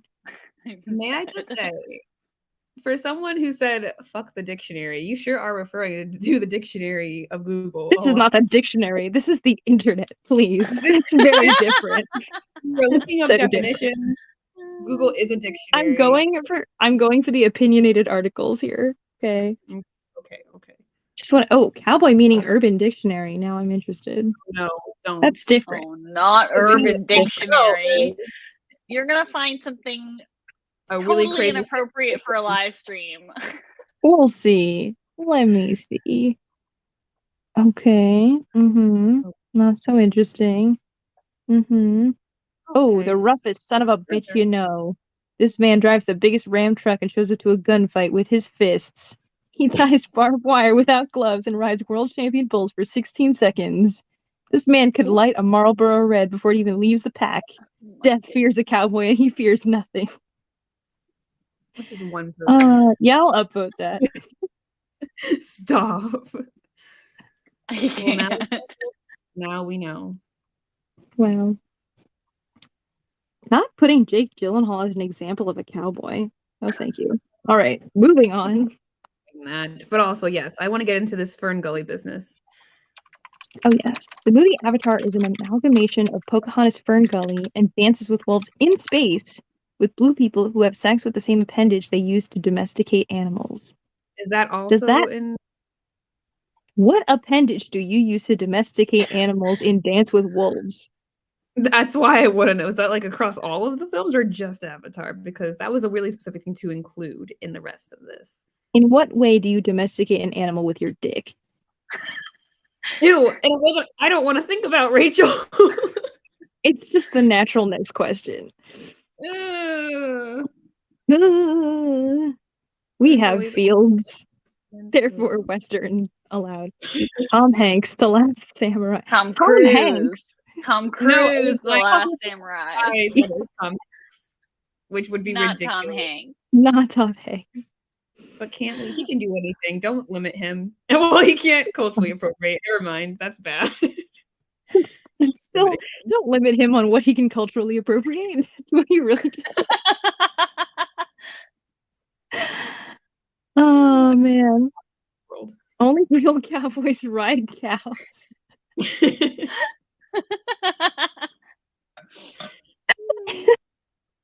Why do you call them cowboys? They only wrangle cows. They're limiting themselves. Oh, man. Music was playing from a car stereo while a fight was happening, and that's the last thing I remember watching. I think in Westworld. Okay. John Wayne, and he rarely played an outlaw. See, it could be anything. Cowboy Builders. See? That's what I'm saying. That's a show? What does that mean? Builder. Are they just bad at driving? Cowboy Builders. Are they just builders who are bad at driving? Making them purposely bad at driving. That's funny. They're just not good. I think it's just people who build houses. Stop giving things to Google, please. Dear God. Truly. Oh, I guess they're just like outlaw construction workers. Yeah. Are they outlaws? Oh my God. Wait, they catch outlaws. They catch outlaws and they fix their house. So, okay.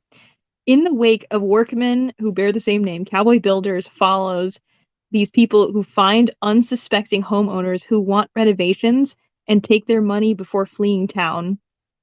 Like, these are what some builders do. Like, they'll be like, I'll fix it. And they take your money and then they don't fix anything and they run away. They leave the owner with no forwarding address, no money, and a construction zone for a home. In this series, Dominic Littlewood and Melinda Messenger team up not only to repair the damage left behind with drastic makeovers, but also to catch the rogue builders who were responsible and expose them to the authorities. They are literally cowboys. Wow, it's like catfish builder version. Yes! Like edition. That's really good. This sounds great. I would watch this. I would watch that. That sounds wonderful. Wow. Honestly, amazing. At first I was like, doesn't make sense. Like, no one does this. So I thought it was a fictional drama. But then I realized this is reality TV. So therefore, I feel like it's hard enough to pitch that as a show. Isn't this the Avatar thing, the tail thing? It is a tail, I think, It's more but it's also the same thing that they use to like make out with each other. Kind of is like they go and they put their braid on each other's tail or something. I mean, arguably, humans use their hands for many a thing. So, like, I don't think this bothers me. It's so funny because I was like, and Jayla was like, stop. Like, she both had a hand out doing something. It's not the same. It's not the same. How is it not the same, though? They have hands, and they also have braids, and they decided to use those braids for sexy purposes when they could have used their hands. Yeah, but if you had an extra limb... You're right. I see where you're going. I feel like aliens, if any species lived long enough to realize they had an extra limb, they would find a way to sexualize it. That's just the way. I definitely. You gotta make do with what you have.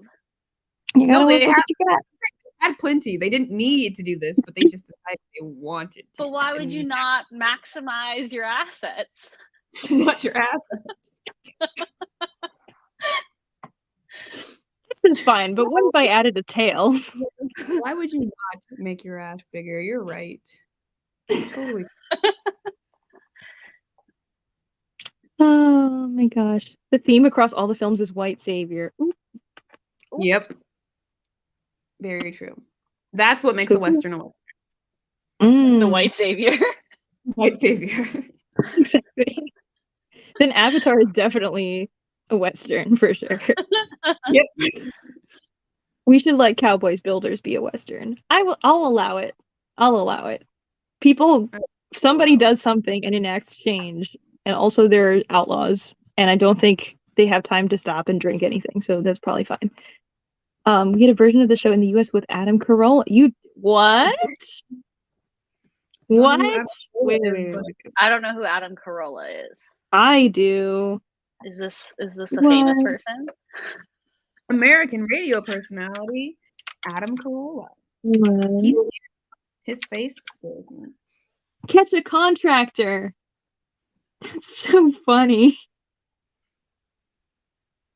The more That's hilarious. That's really funny. Is it? Catch a Contractor as a name? It's just Catch a Predator, but they were like, but a contractor. Wait, is the Contractor the name of the show? No, Catch a Contractor. Because the contractors are the ones who are like, I'm going to do whatever. Okay, that is funny. I missed all of that, which is why I was like, it doesn't seem funny. You're not even lying. I just kept saying contractor, and you were like, I don't get it. Yeah, like I'm not. It's so funny because it's everything I wanted from a superhero, but also it's a complete makeover, which are the two things that every audience wants. It's like, I want to see the makeover. I want to see somebody brought to justice. Animal abuse. Where did this? Oh, this is this. Wait, where's this from? The Avatar thing. Is it Avatar or riding cows? No, I think this is the Avatar thing. Oh, okay. I think. Let me make my exactly. Listen. Have I ever not been this way anytime ever? It's just the way it is. Back to Westworld. I think the song was "Common People" by Pulp. Interesting. I will come back to this when I finally get to season 3, I think. Listen, in my head, like everyone's rated the subsequent seasons so badly that I'm like, in my head, only season 1 exists. Only season 1, which was a great ender too. Like it wasn't like you had to keep going, but it was exciting. Exactly. I think it's a standalone season. I think they said they were wrapping Westworld, but like preemptively, like they wanted an additional season and they got canceled or something. Oh. So they were like, we only have this many episodes to just, I guess, do what we can. That always makes me nervous. Yeah, I think they were supposed to have a whole lot more and they just spent a lot of time on like little side stories people weren't as interested in. So they kind of they screwed themselves on one, I think. Welp. Should we sprint? We probably should. It's been like 45 minutes or something. So Yeah. Sounds about right. Should we just do like a 30-ish minute or like 45? What are we feeling? I can do either. 45. Let's do 45. So we'll end at 46. Yeah, let's do that. We can end at 45. I don't think Yeah, anyone's we gonna could just do it till We'll 45. come back at 46. We'll come back. right.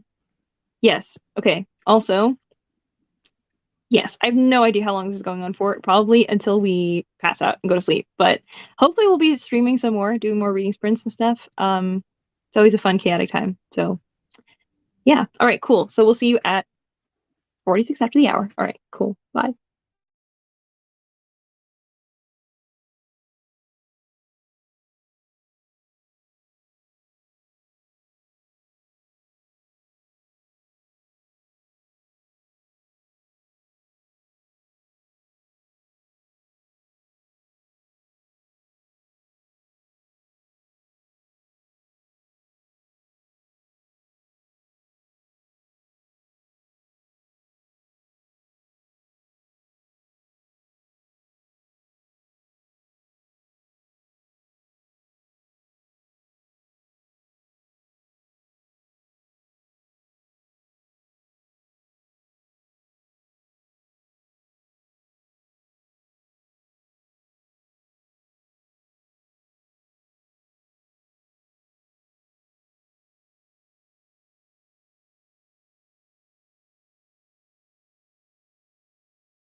No. Hello. Hello. I'm trying to be so like quiet because somebody mentioned the jump scare that comes with starting the sprint again. But here we are. How did everybody's sprint go? It was good. I finished eating my pizza. Yay. And I read some manga. I gave up on my book. It's like my brain is not a Haikyuu. Ooh, fun. My favorite. So much fun. Is Haikyuu a Western? No. It's literally not at all. There's got to be dust in that book somewhere. It really is not. Is not. What was the name of it? Haikyuu? Oh, I know that one. It's not a Western. I don't know very many, but I know that one. It's a volleyball sports. I know that one, Rachel. Sports are friendship, but I kind of feel like that's the only ones I watch are gay, not watch. The only things I consume are gay, sports, romance. It seems so.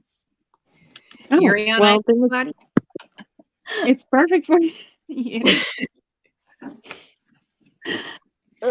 It's not quite as overt as Yuri on Ice, unfortunately, where they literally get married. But yeah, I don't think Haikyuu is canonically gay. Not canonically, but in my head, it is. Oh my god! I mean, it's not canonically. Again, like in Yuri on Ice, they're like, let's exchange friendship rings and then live together and never see other people in such a same way. Where you're like, they're married. And in Haikyuu, it's just like they have a lot of chemistry.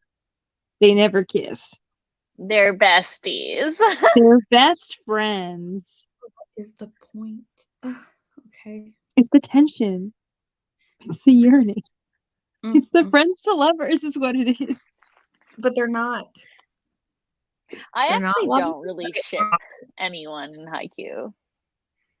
Like, I just think they're like that. They really are just like they're if you like friends. A good Dumb and Dumber dynamic, like that's them.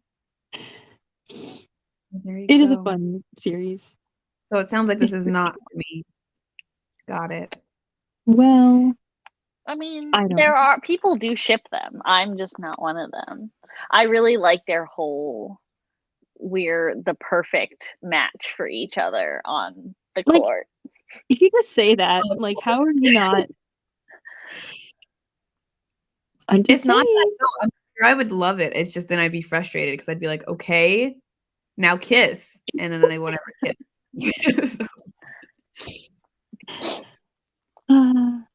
If only. I have to scroll way up. Let me see. Okay. Do we have 60-minute makeover?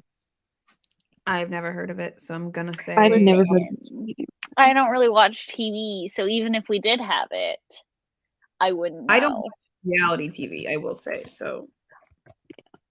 I watch a very select type of trashy reality television, and outside of that, no. Yeah.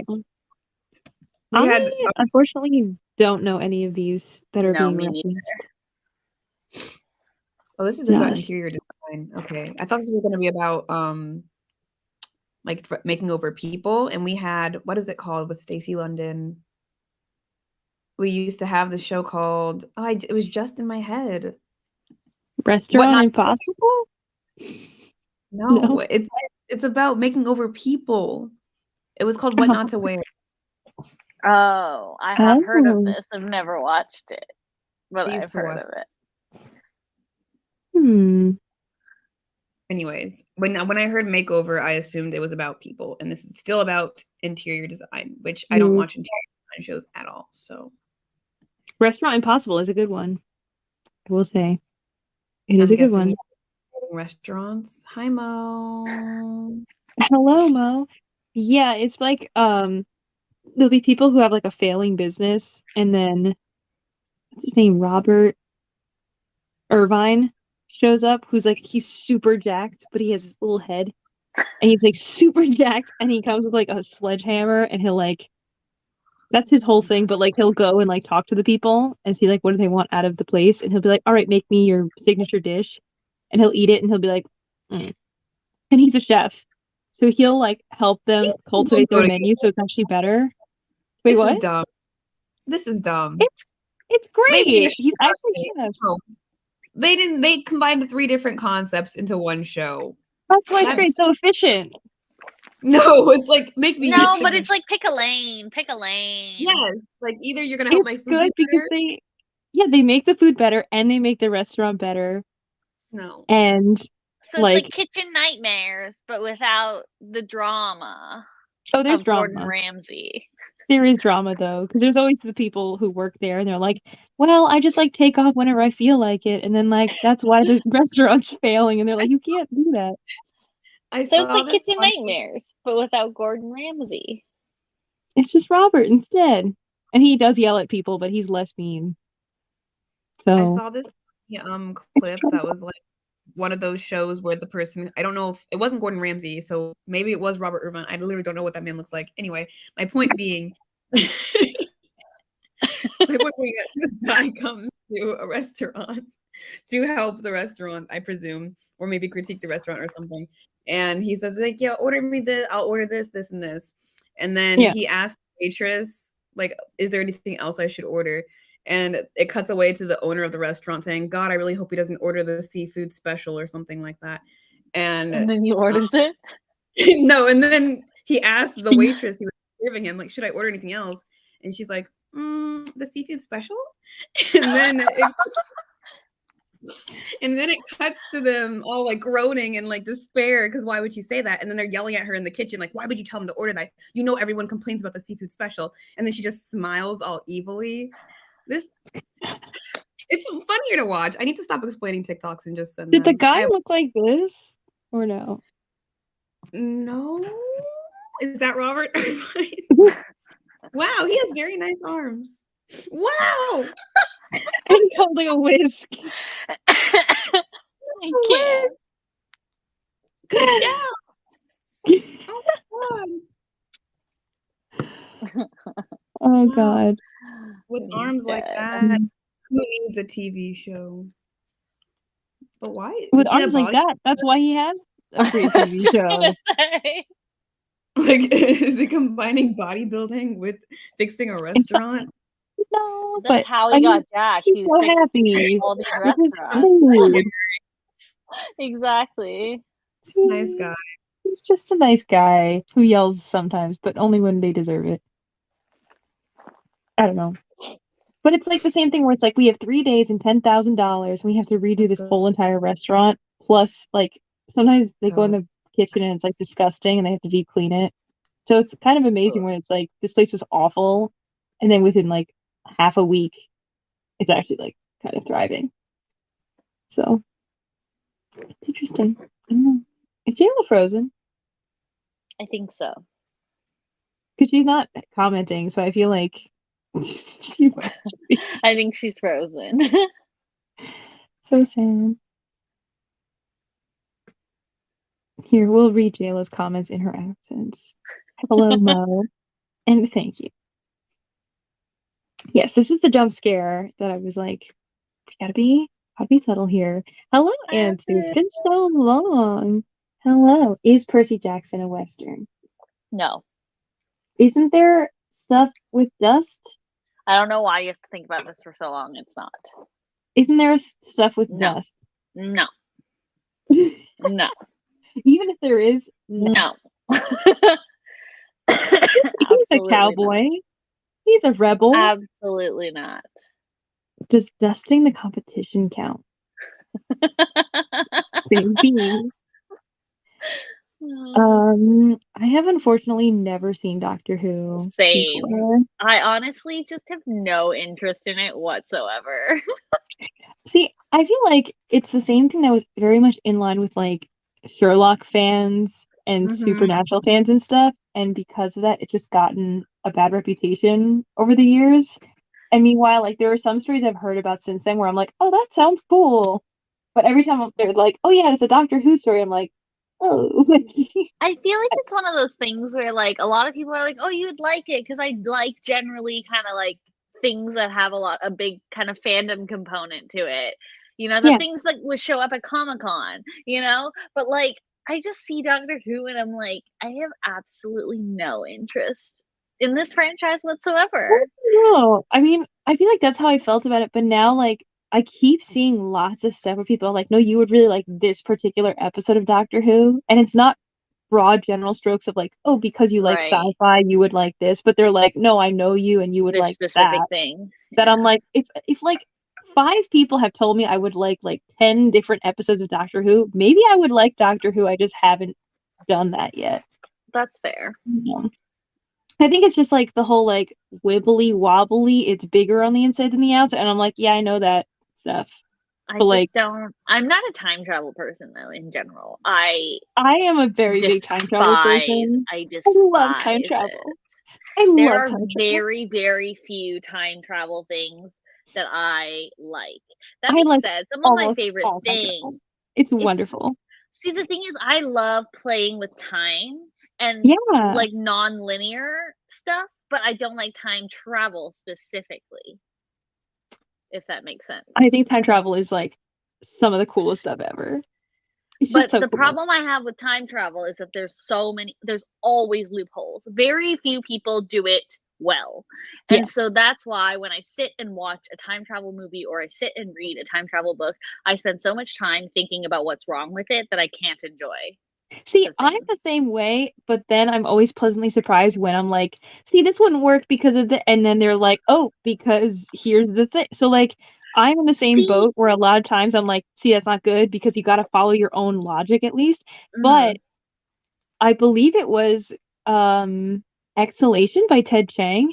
And the first story had, oh, Jayla's back. Hold on. Let me add her back. Is she here? She's still frozen in the little screenshot on the bottom. I don't see anything yet. Jayla? I don't know. Hello? Oh. Am I super laggy? You're a little laggy. Oh no. A little bit, but now I think you're getting back to normal. I mean, you were gone for. You were not here the whole time. No, I know that it was. I remember it was gone. I meant leading up to the disappearance. Were you speaking for like 8 minutes while you were not on this line?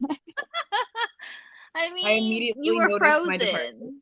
You were frozen for a solid minute before you left.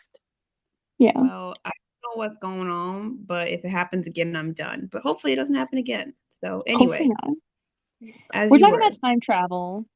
We're talking about time travel stories. Like, are they fun? Are they enjoyable? Which ones? And we were saying, like, when it doesn't follow its own logic and there's a lot of loopholes, then it can be very annoying. Because it's like, you set up these rules and you have to follow them. I think it depends. If it's still really fun, like a movie, I can sometimes still get behind it. Like Back to the Future, I enjoy. I just think it's fun. I hate Back to the Future. I love Back to the Future. There's so many plot holes. Listen. There's so much fun.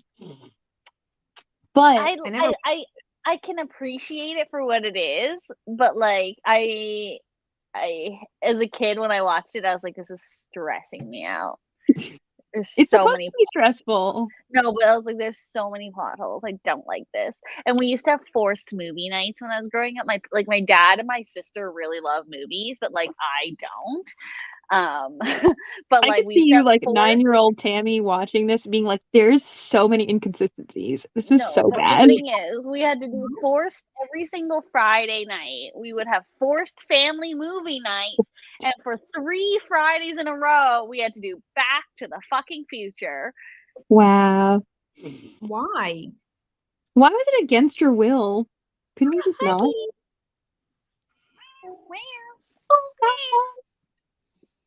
Cute. What do you have against movies? Second of all, why would they do it 3 weeks in a row? That doesn't make any sense. Because there's 3 movies. Oh, man, just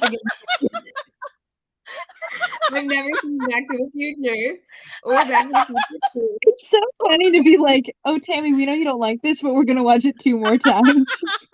In a row. Just again. I was very confused. It's so funny because also just title and content alone, they'd be like, let's go back to watching this movie again in the future. You would hate that so much. That did sound. I was really sympathizing with you for a second, but then now I take all my sympathy back. Never mind. Not as bad as I imagined at all. That is absolutely horrible. Forced movie night where you've already seen the movie, but just they can keep watching it over and over again. You're like, I know what happens next. I can quote it now. Who always gets what she wants or something. Well, anyways, what I was gonna say was like there was one really interesting time travel concept that I really, really enjoyed. It was in the first, like it's the first story in the Exhalation short story series, and it's basically the idea of like, yeah, you can go back and forth in time, but it's not like I do something back here and it changes what happens in the future. It's like there's one linear path, and you could just hop along it and be like, I wonder what happened this many years ago for something to happen. You can like see this occur, but like even if you like continue to live your life through that time, or you like jump back, like no events have changed because it is the way it always was, no matter what. I hate that. I hate that so much. That's great. With every fiber of my being, I have so many questions. I would say the only like, so I don't even know if I consider it time travel, but like Interstellar. Okay, I've never seen Interstellar. Okay, never mind. but everybody says it's wonderful. Time travel though. I'm like, I don't know if I would call it time travel per se, but it's definitely like, you know how like the Nolan brothers, like time is a fluid concept for them. Yeah. Mm-hmm. And they do it so well. That is the only thing I would say is like, that is the only thing I would say is like vaguely time travel-y that I like love. Okay. Interesting. Though I did read Only a Monster a bit earlier this year, and I thought that was like okay. Not too many plot holes. And it was like every single question I had, she answered at some point in the book. And I was like, you know what? Not too bad. There are still some plot holes, but not too many. Let me look this up. Only a Monster. By Vanessa Len. It's like a YA. It's just like, it reminds me of like the good old days of YA, you know? Oh, I know this book. Mm-hmm. It's not bad. It's not bad. Okay, I will add to TBR. She's not the hero. Ooh, we love a villain. I would say that's very misleading. Like that's very misleading marketing. And the book is very poorly marketed, I will say that. Oh, okay. I'll just not read what this is about. Have I watched The Umbrella Academy? I watched season 1 and I didn't like it. I'm so sorry. Why don't you just say things? You're on the live. I asked 3 times. Nobody heard me. I didn't hear that at all. I didn't hear it either.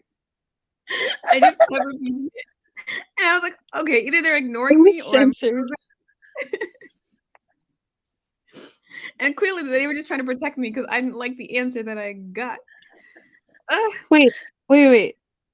Your question is, have you watched it? That's the whole question?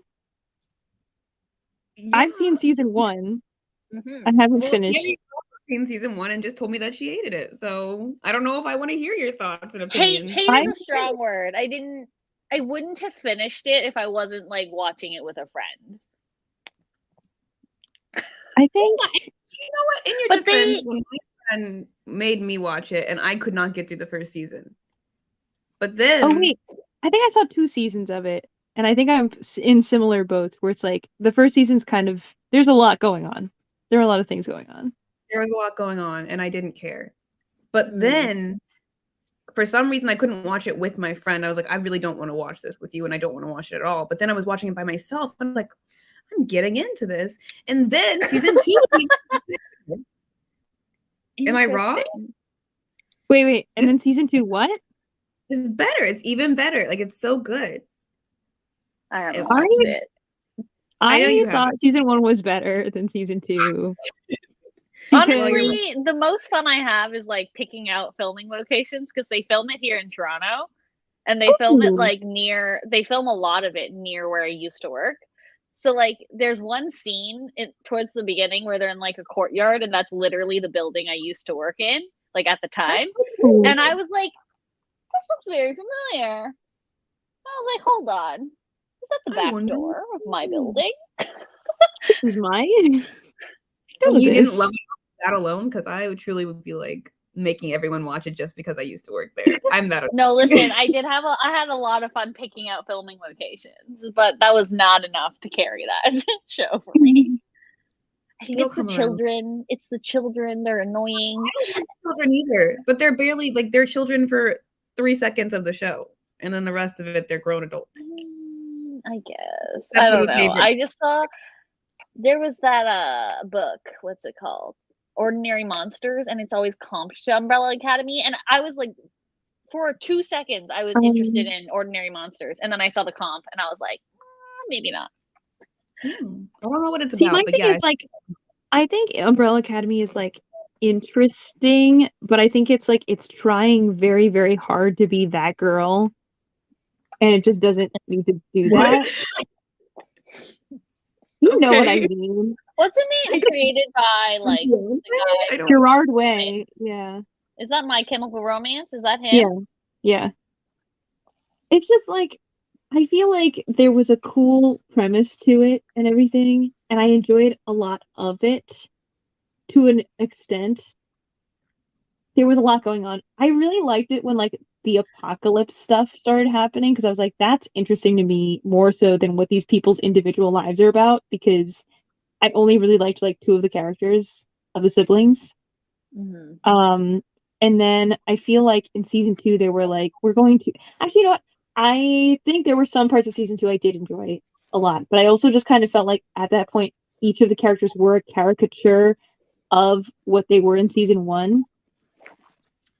So like 5 being like a grumpy old man was like fun in season 1, and then in season 2 like he was really hamming it up, and I was like, I get it. Okay, like okay. Wait, what? I guess, and I loved every minute of it. I said, but okay. And then what about Luther and what's her face?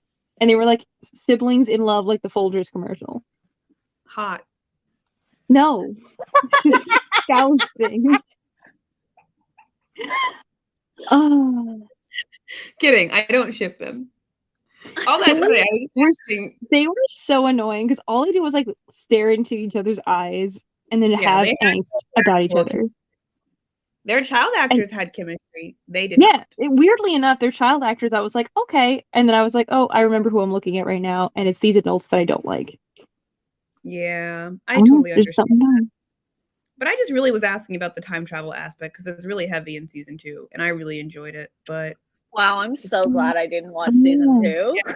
I guess you would have hated it even more. I was excited. Even more. I was excited for them to be in the past, and like I liked the stuff, like the setting and everything that they were in. But it's just the fact that like a lot of people were caricatures, and at that point, a lot of the veil had been drawn back as far as like that whole thing with what's her face, like the director or the handler, the handler. Oh, yeah, and I liked that plot line in the first one, and at that point they kind of just like did away with that, and I was like, but I liked somebody in Cha-Cha, whatever their name was. We won't get into all of it because obviously spoilers and such, but we'll talk privately. They were just characters that did not appear because of like the time traveling and stuff, where I was like, this, like, I like that you're in this setting, but also you've like completely changed stuff, and now like you're like, oh, the apocalypse is gonna happen, and then you're like, now we're in the 1940s or something, and I was like, what about the events of they fix everything? We're just not gonna act like that's a threat anymore? Okay, it's not, because it's now 70, 80, 90 years away. That's not math, but it's okay. And then you just kept increasing until like people were less like, what? And like, oh yeah. Just gauge by reaction. Yeah. I don't know. Anyway, thanks for answering my question finally. Never watched Back to the Future either, and I was like, Tammy, watching it 3 weeks in a row sounds awful. I'm just the only one who thought that. Thank you. Man. Thanks. If you want something Doctor Who adjacent to try, Torchwood, Miracle Day, and Children of Earth. Good. Children of Earth sounds a lot like that Adrian Tchaikovsky book. I was feel just like gonna it's say, not. I'm pretty sure there is a. It's like the third book in that series is called Children of Earth, and it's coming out next year. Oh yeah, because it's like Children of something else and then Children of Ruin. Time, Children Yes, of Ruin, that's and right. then Children of Earth is the third one, and allegedly the last one. Allegedly, we'll see. He I haven't is read any of coming those out with books yet. so many books. I don't know what that man Adrian? is doing. Adrian. Mm. And they're all coming out like really soon. I technically have an arc of his fantasy that I have not read. We're not going to talk about it. He writes super chunky books too. He writes insanely chunky books. Let me see. Yeah, Children of Time is 600. Children of Memory is the third book in that series. Ooh, but okay. he has one called Shards of Earth or something. Yes, that's what it is. Yeah. This man, how many fucking books can you publish in a year? He wrote 146 books. 146? Jesus. What is happening? How can you have this many books? I don't understand. They have to be like translations or like short story versions of the same book. No, but the thing is, if you think about even in the last 2 years, the number of chunky sci-fi and fantasy novels he's put out, it's wild.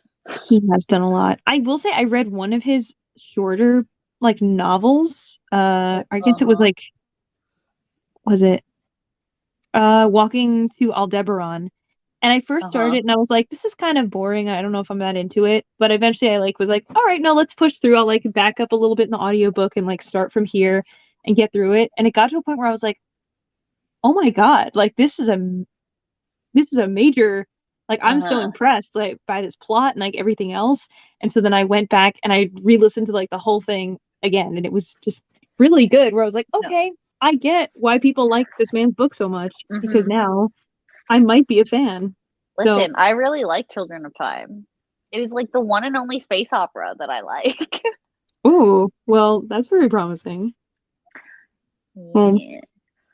That's also not what Allie was talking about at all, but still. Yeah, I know. We just went off on a tangent. I did take a little picture with my phone so I can like come back to these after the fact. Yes, we watched Umbrella Academy. Oh, this is about Interstellar. I also think it's time travel, but a lot of people tell me it's not, so I get confused. I think it's confusing, and that's all I can say on it. Time dilation, yes. That is true. What is time dilation? I love time dilation. Okay. Basically, explain. So, if you're moving at the speed of light, that is like almost like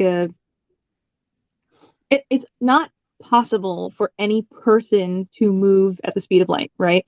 Right.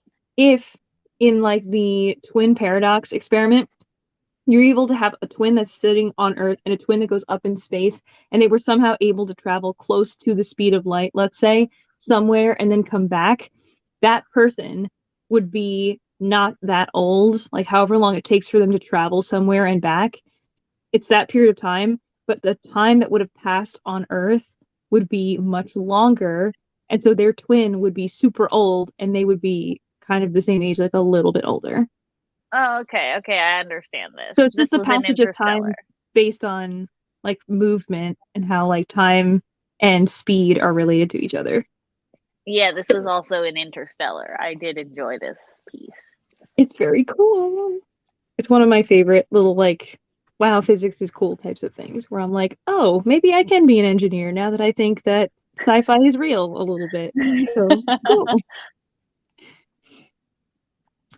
Hello, reading some manga. Yay. I was also reading manga. What manga are you reading, Bree? Let us know.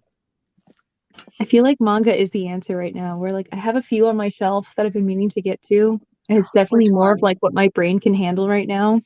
That So, was me. That was like I was like, I can't read this novel right now. I need something with pictures. I need yeah. something, What's that? simple. Something easy. Like, it's the end of the year. We're done with like the Goodreads Exactly. goals. Just Really? Nope. Well, some of us have barely even started our Goodreads goals. So thanks for including Wait. everybody. how far are you? You know, a girl said 100 because she was feeling herself, and which is really not that hard a lot of the time. But then I became me, and so I feel like the last time we sprinted was a month ago or 2 months ago. I feel like it was in like October or something. Okay, I feel like I was at like 36 when we sprinted last time. Now I'm at 40. Hey, I mean, that's pretty good. That's pretty It's good. listen, you've been jet setting all over the place and like having a social life, so it makes sense. Like, it's true. fine. I've started and like gotten most of the way through so many books and just don't finish them. So I've done I the think same thing with so many books recently where I'll start them and I make like decent progress to the point where I'm like, I'm totally gonna finish this book like tomorrow. And then I just don't pick up the rest. I just read something else instead. And I'm like, can I finish anything ever? I don't know why I'm doing that. But yes, exactly that's scenario. And then like in some cases it was not my fault because the book like expired and went back to the library or something. So like audiobooks or something where I was like, I have no control over this. I have to put it on hold again. But I don't know. I tried to resolve that with like a couple of the ones that have been sitting on my shelf. Like In My Dreams, A Hold a Knife, I finished. Like there were like 2 other ones that I was interested in. And then now I've just been sitting in limbo with like, I don't know, like literally my Goodreads shelf is just like all of these that I'm partway through. Like, oh my God. That is a lot of books. If my Goodreads currently reading shelf ever drops below 10, there's something wrong. The thing is, on my Goodreads currently reading shelf, it says that I'm only in the middle of like, I think 5 or 6, but that is completely false. How Like, it many is do you think- entirely false. Once I get to 6, I stop putting them on Goodreads. Like, I just don't, because then I'm like, you know what? I'll just let people know when I finish the book. The internet doesn't need to know your business like that. I agree. Exactly. The internet does not need to know my failures at life. Meanwhile, I'm like, I want to know exactly what date did I start this. Is it before or after midnight? I still want to put it as this date. And then I want to put the end date. And I want to put my percentage updates if I make any progress so I feel better about myself. Or I'm like, but I read like, now I'm 50% of the way there. Like, that's worth celebrating, everybody. I'm still a reader. That's what people celebrate in the streets. And a win is a win. I like a your win is a win. optimism. A win is a win. What are you eating? Basil ice cream. Oh, okay. I'm no longer craving. It's so good. That was strange. Cool. It's so good. It's like my favorite. It's a really good local shop that makes weird ice cream flavors. This is not even close to their weirdest one, but this one's very good. I can kind of understand it. Like, in the same way that like mint can be used in like a sweet and savory context, I can understand how basil might be used in a sweet context. It's shockingly delicious. I can't say it would be my first choice. It's very wonderful. I will say. Tammy would probably hate Father's Day, but I want to know your thoughts, so you should watch it anyway. It's a horror movie. Listen, if this is a movie, there's like 0 chance I'm gonna watch it because I also just don't Tammy like hates movies. Here's the thing. My brain just does not like the length of movies. Length of movie, like super long ones, or just any movie. Why is my webcam going crazy? I don't know. Yeah, why is your light just? I don't know. It just suddenly like interrogating you, or it's like suddenly was like, you're too dark. So can you only watch 30-minute shows, or? See, I like TV shows because the way that they're set up is that like around the like 45-minute mark, that's when you get a cliffhanger. That's what I need to keep watching. But movies around the 45-minute mark, that's when things get boring. And so then I'm like, I'm over it. And then I just never finish movies. What is up with my webcam? Let me fix this. Interesting. That is interesting.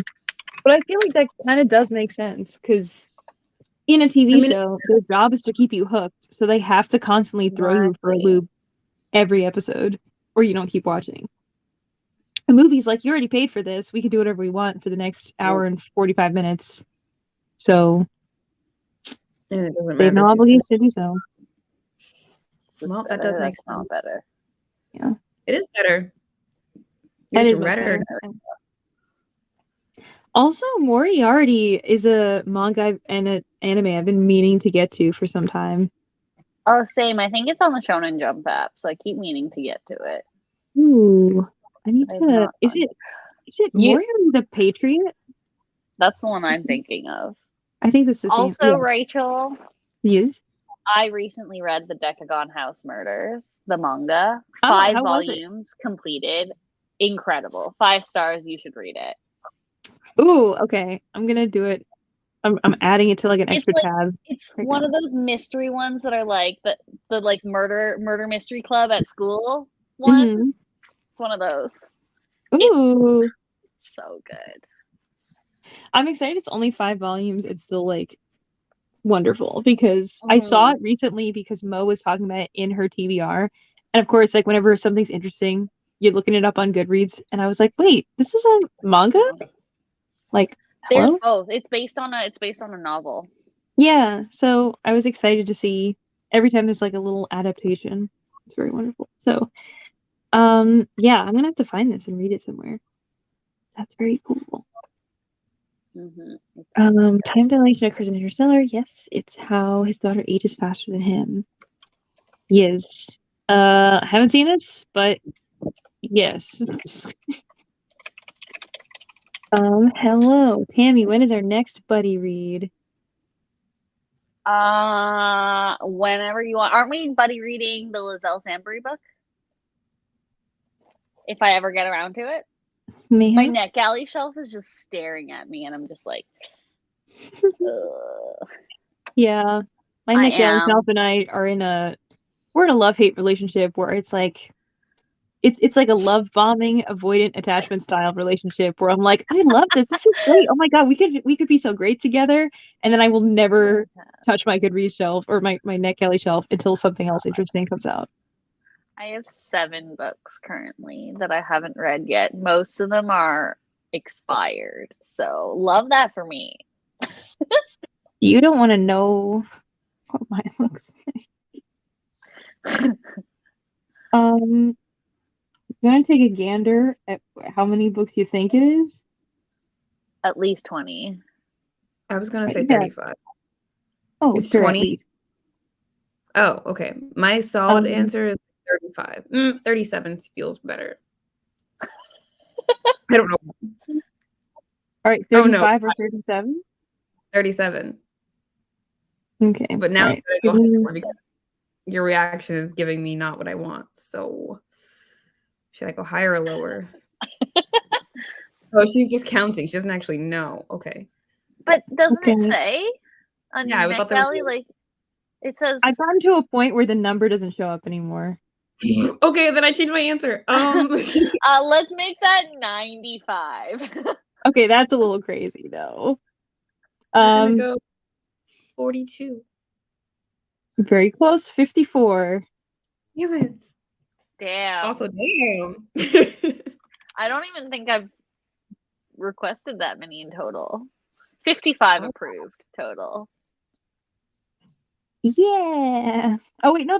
Okay. Now it shows up. Now that I've counted it already, it shows up. Yeah. Great. Thank you very much. 54 books that require me to still give feedback. Most of which are actually probably all of which are completely expired, except but does that mean you didn't give feedback? That you just wait. Sorry. Does it mean you didn't read them or that you just didn't give feedback? Both. But the great news is.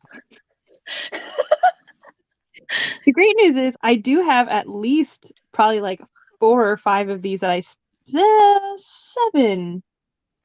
7 or 8 of these that I think I still have access to, including one that I'm very excited for that I will be reading before it comes out, which is Lost in the Moment and Found by Shauna McGuire, which is a Wayward Children book. Oh, So that comes out in January. Wait, what? I see. Nothing. I was very presumptuous. As soon as you said Shauna McGuire, I was like, and you said it's a Wayward Children book, I was like, yeah, we know. And then Tammy said, oh, and I was like, oops. What do you mean? Yeah, we know. I'm sorry, I'm assuming. Because you don't shut up about those books, and I don't know anything else. So good. She wrote Middle Game, and that's the only thing by her. This one, Isn't that very good. Oh, it is Wayward Children. Yeah. It's great. It's the 4th one. Oh, it's excellent. I'm very excited to reread them all. But yeah. I also have Tatami Galaxy, which I feel like was an anime. Oh, I have an audiobook of that. I have an audio of that too from Libro. Yeah, same. And then NetGalley also gave it to me some time ago, and I was like, thank you. I won't be reading this immediately, but thank you. I think actually Libro is like the only way I actually read any arcs nowadays, unless it's something like that I'm like extremely, extremely excited about, because obviously it's an audiobook. So it's the only way to get through it. That's true. So I mean, will you please do the TikTok with the cat? I haven't watched it yet other than what Rachel showed. How does it go? I walk into the spot. Who's that on the kitty bed? I don't remember. I give him pats on his baby head. Boop, boop, boop, boop, boop. It's just so funny. Your cat is so cute. Like, it would make my entire night if after we all hop off, you just did that for me. Thank you so much. I really don't feel like she would let me do it. She's letting me do it right now. Oh, she's like, no. Okay. I'm telling you, my cat is not a fun.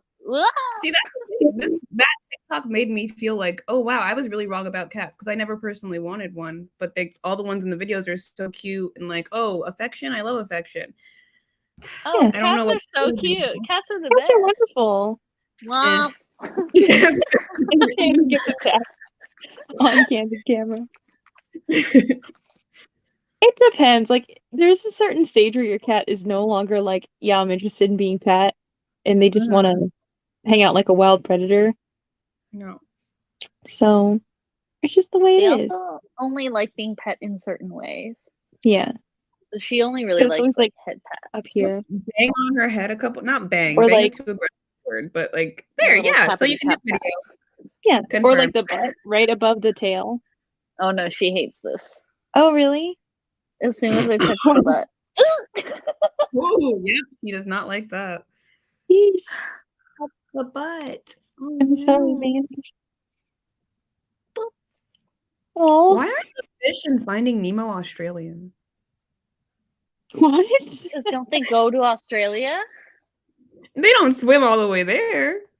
Yeah, they're in Sydney. They go to Sydney. Yeah, they swim. They're already in Australian. Wait, did you say why are they not Australian? Why don't they have Australian accents? Because they're not from Australia. They're just going to Australia. Yeah. Where are they from? The U.S. North America. They're in the middle of the sea. Yeah, the sea. The ocean. The ocean. I don't buy it. Location, water. From wherever they are is all I'm saying. And I don't think they're from underwater. They're like in the Pacific Ocean. Okay, wait. All right. There was a French shrimp. Makes sense. It makes sense for like the seagull to have an accent, right? Because the seagull goes around and hears humans talk. If you're a fish in the water, it doesn't matter if people talk because you're underwater and people can't you can't hear. There was a French shrimp. But canonically, these fish also speak English. Like, they're not... Right. English is their native language. They don't need to hear humans speak. Right. To get the accent. Right. But they're not Australian, is the point. Yeah. They're just generally from the Pacific Ocean. Right. I don't know about that. Because I just feel like they're not, I feel like that's such a far, like, he did not travel that far. The dad, I mean. You don't know that. He went through those jellyfish. He went through that big chasm. No, like, no, because the boat that picked up Nemo was Australian. I feel like I heard them talking. I feel like. Well, I have to go watch like isn't the whole thing that like it said like the goggles or whatever that the guy had said P. Sherman 42 Wallaby Way, Sydney. Yeah. So they were probably Australian, I guess, but maybe this is Australian waters, and they were like right here. That's a cop out, but whatever.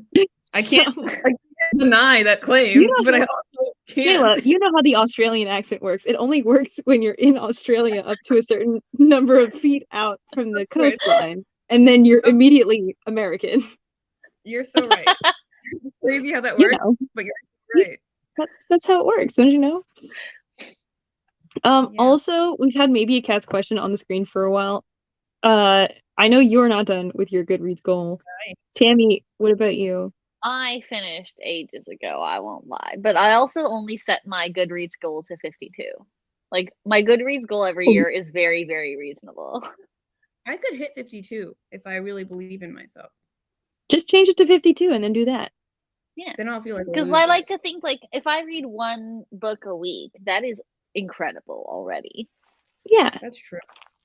See, look, if you change it to 52 right now, and then you still, like, work your way to achieve it, then you'll feel good about it. But if you change it when you're, like, one book away, then it feels like a cop-out.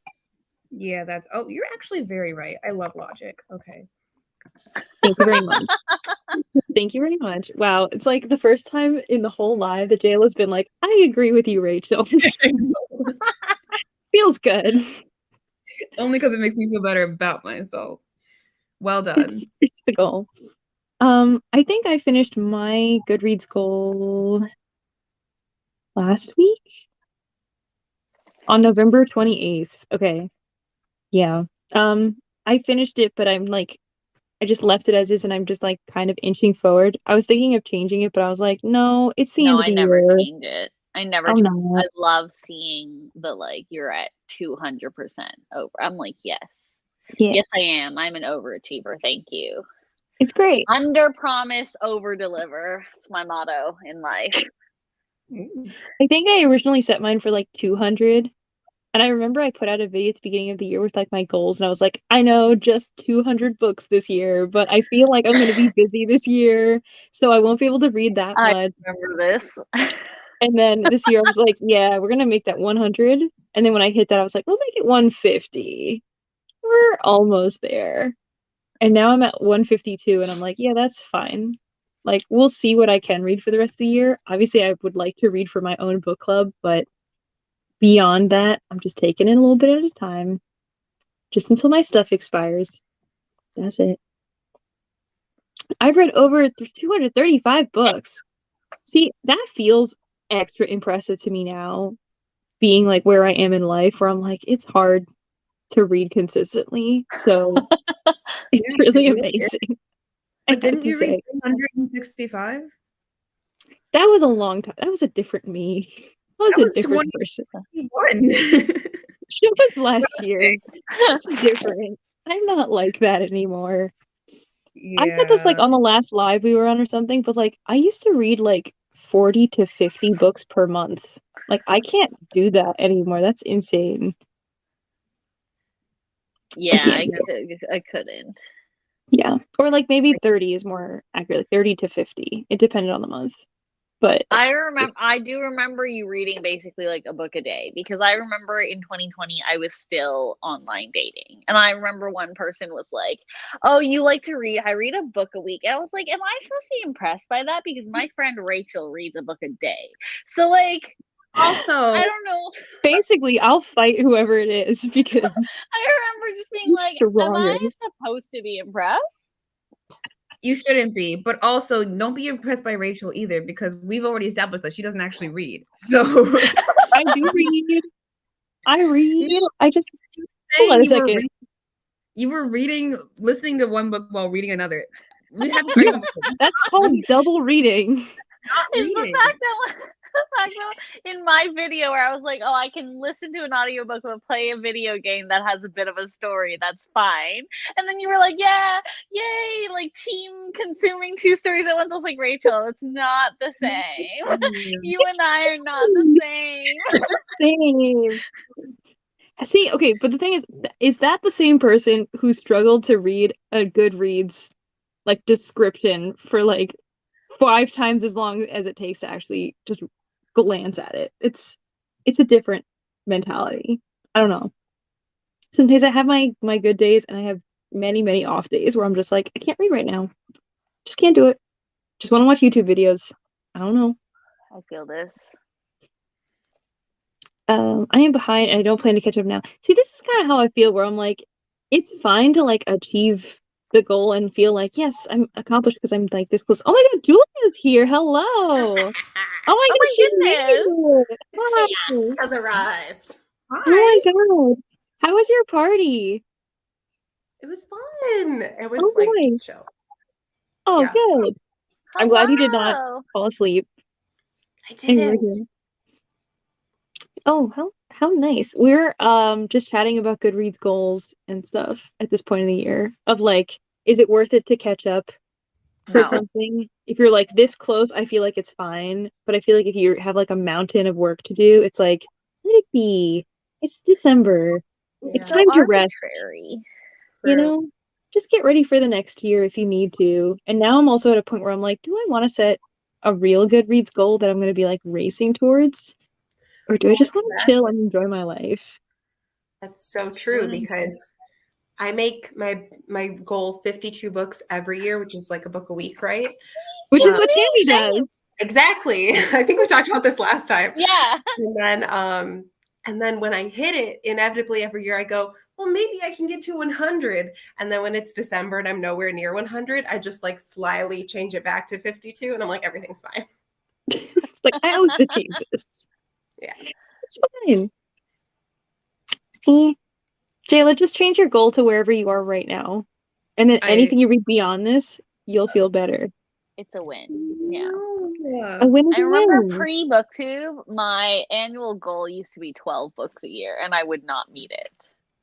I think I did the same thing too. Like in my bullet journal or something, I was like, oh, I want to read this and this and this and this. I read 0 books. It was only like, I think when I got my first job out of college and I was just very tired all the time, and the only thing that like kept me going was like a podcast or a story or something in my like headphones while I was working, because it was just like monotonous work. Then I just started consuming so much, and then I was like, oh, there's a place where people like talk about books and stuff on the internet. I might be good at that. I guess I've read some, and here we are. It's amazing. Who would have thought? Hey. Who would have thought? A 45-minute long episode of Doctor Who. I mean, I don't think it's gonna hook you though at the end, because they're very, one and done situations, I think, with Doctor Who. So it may not scratch that itch for Tammy. I can only watch if it's a 20-30 minute anime episode. See, those are very like fun, because I feel like you get all the action, it's cool animation, and then you get through it and you're like, it was only like 20 minutes, I can watch another one. And then you watch the whole season. It's great. I really watch movies because I dislike the length of it, but I would easily sit for hours watching TV. It just feels This is me. right. This is me. It feels right, because you can just stop whenever you want, but you won't. Exactly. It's the choice. It's the choice. Whereas a movie, There's just something about it. Because also, like, there's that little theme me. song in the beginning, and you're like, I have a little chance to, like, bop around, like, go to the bathroom, grab a snack. Like, here I am. Even if I like the movie, I'll watch it in chunks. That's bold. Like, you've turned it into a TV show, is what you've done, I think. Do people not do this? Is this not, like, a thing? To watch a movie in chunks? If I'm watching it by myself, yeah. Like, if I'm watching with someone else, I'm not going to force them to, like, watch it in chunks, too. Like, that's just unhinged. But, like... Well, define chunks. Like, are you saying you're watching, like, part of it one day and part of it the next day? Or it's like, oh, intermission, bathroom break? No. And, like, as in, I'll watch, like, while I'm eating dinner tonight, I'll watch, like, the first 30 minutes of this movie. And then tomorrow I'll continue the movie. That's so much self-control. I would just watch the whole movie.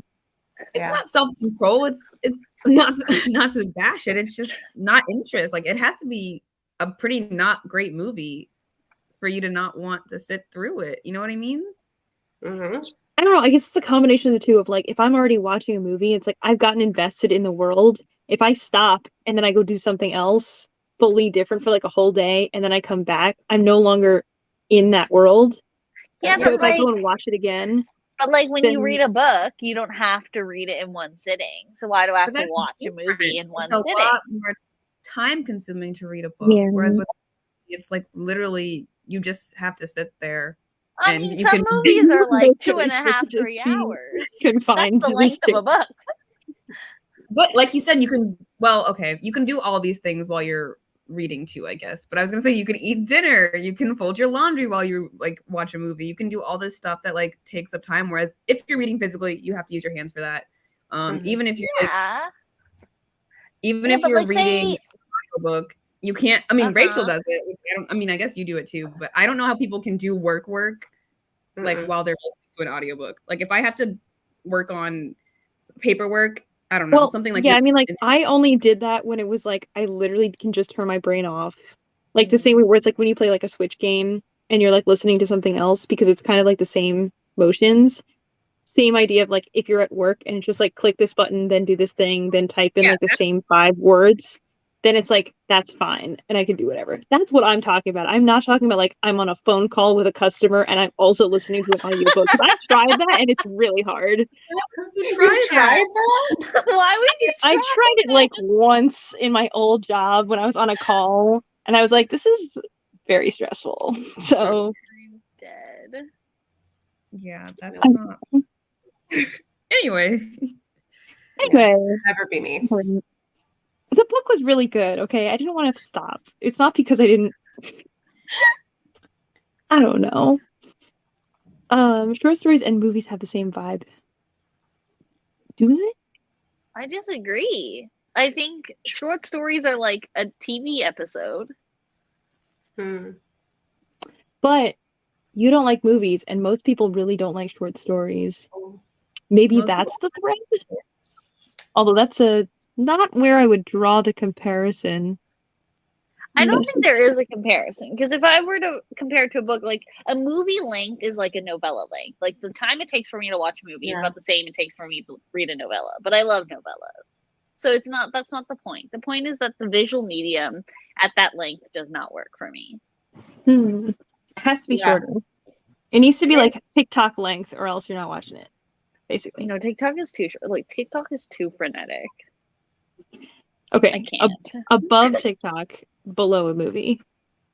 Just TV shows. So a TV show. Like a TV show. What was that failed app called? Tubi or something? No. Yeah. A Tubi.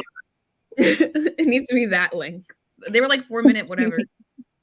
But honestly, like that's the right fit for me though, because like I find if it's like a regular show, like Downton Abbey, The Walking Dead, I'm like, a whole episode? How am I going to do it? But if I'm watching like Julie and the Phantoms and it's a 25-minute episode, I'm going to watch the whole season in one sitting. Like, I don't know what the psychology is, but it just, it's something about it. It rewires your brain where you're like, I don't have any of the responsibility. I'll cancel my plans tonight. I'm watching Julie and the Phantoms. Or though maybe that's just on The Walking Dead and Downton Abbey for not having music. It's the theme song. It's got to just be the theme song. Oh, but the Downton Abbey theme song is so iconic. Dun, dun, dun, dun, dun, dun. It's so iconic. Yeah. Like even to this day, it's been years since I've watched it. Whenever I hear it, I'm just like, yeah, crying. Oh man, it's so funny. I think you guys already chatted about Decagon murders. Let me know when you get 2 delicious monsters. I will. I'll text you. There was a French shrimp. This was another that we were ignoring. Okay, Julia, where do you stand in Finding Nemo Australianness? I'm sorry, what? I need context for what's going on here. Yeah, Jayla, explain. Sorry, I was choking on it. Okay, no, I'm ready. So basically, Tammy said something about touching her cat's butt, and then I said, "Oh no, it's the butt," which made me think of Finding Nemo. And then I said, "Oh, no, she touched the butt." And then I was like, "Wait, why aren't any of the fish in Finding Nemo like Australian? Why don't they have Australian accents? Because they would be, I believe, they would be in Australian waters, which they're all arguing." Exactly, confirmed. And yet, no accent. And they were saying, no, it's just international waters. Like, it's just some general Pacific Ocean water. Everyone who it doesn't live in that specific proximity just has a generic, for some reason, American accent. So. Okay, here's my other logic again. But there is a French shrimp. Which You're is, right. Okay, here's the other logic, though. It makes sense that the seagull has an Australian accent, right? No, this thread is nonsense. Okay, because he flies around people, so like you would hear the Australians talking. If you're a fish in the ocean, you've never heard a human speak, ever. It doesn't matter where you are. Your argument is moot because like they can still speak. So like I'm not saying they can't. I'm just saying like can't speak at all, but they can. Why is the so default? Like canonically in Finding Nemo, fish also speak English. Okay, but you cannot disprove that fish swimming around by Australia aren't going blub blub blub in an Australian accent in real life. Like, we don't know. I don't. That was the part of the movie they got wrong. You're saying like just the inaccuracies. This is like their movie sin number 1 that they weren't Australian. Yep. Why are the fish Australian? I mean, aside from the fish, was the child even Australian? Did she have an Australian accent? No, she was just a girl. There. Did the dentist? Like, Wait, that Darla? Did she not have an accent? Did she? What? She just had braces and she just was loud. Yeah, a lisp is not an accent. She woke up. Right? How would you say that? Oh my God, she didn't have an accent. But no, not Australian. She had an American accent. She didn't sound Australian at all. I don't think the dentist did either. He was just a guy. He was like, "Oh crikey, the fish have gone mad." I remember. Find out. Although I will say, "Oh crikey, the fish have gone mad." I am really glad. I'm glad to know that the comments about international waters were about Finding Nemo, because when I showed up and saw them in the chat, I was like, "Are we talking about killing people? Like, what's going on here? Like, this sounds criminal." Like, for your mind, Finding Nemo dentist scene. I'll be need to see this. We need to. I don't think she's Australian. The little braces. Darla, she's definitely not. She's just a girl. Also, none of the fish people none of the fish people inside of the tank or anything have Australian accents either. They're like, there's the French one.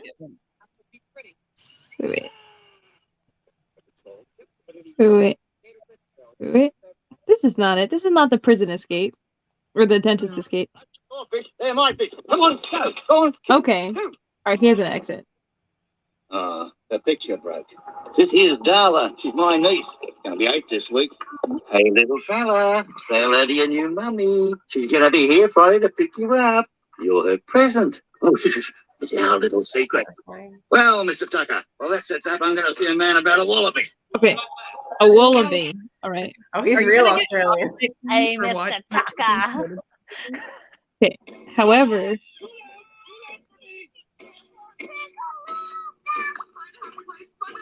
she's just a girl. Your uncle will see you now. I love her. Amazon. And Quran is a fish, just like your present. She's like just a regular girl. Yeah. Well, I mean, she can be. I mean, that doesn't mean Australians are weirdos or anything. Australians are not regular. She's just feral. Like, she's not even.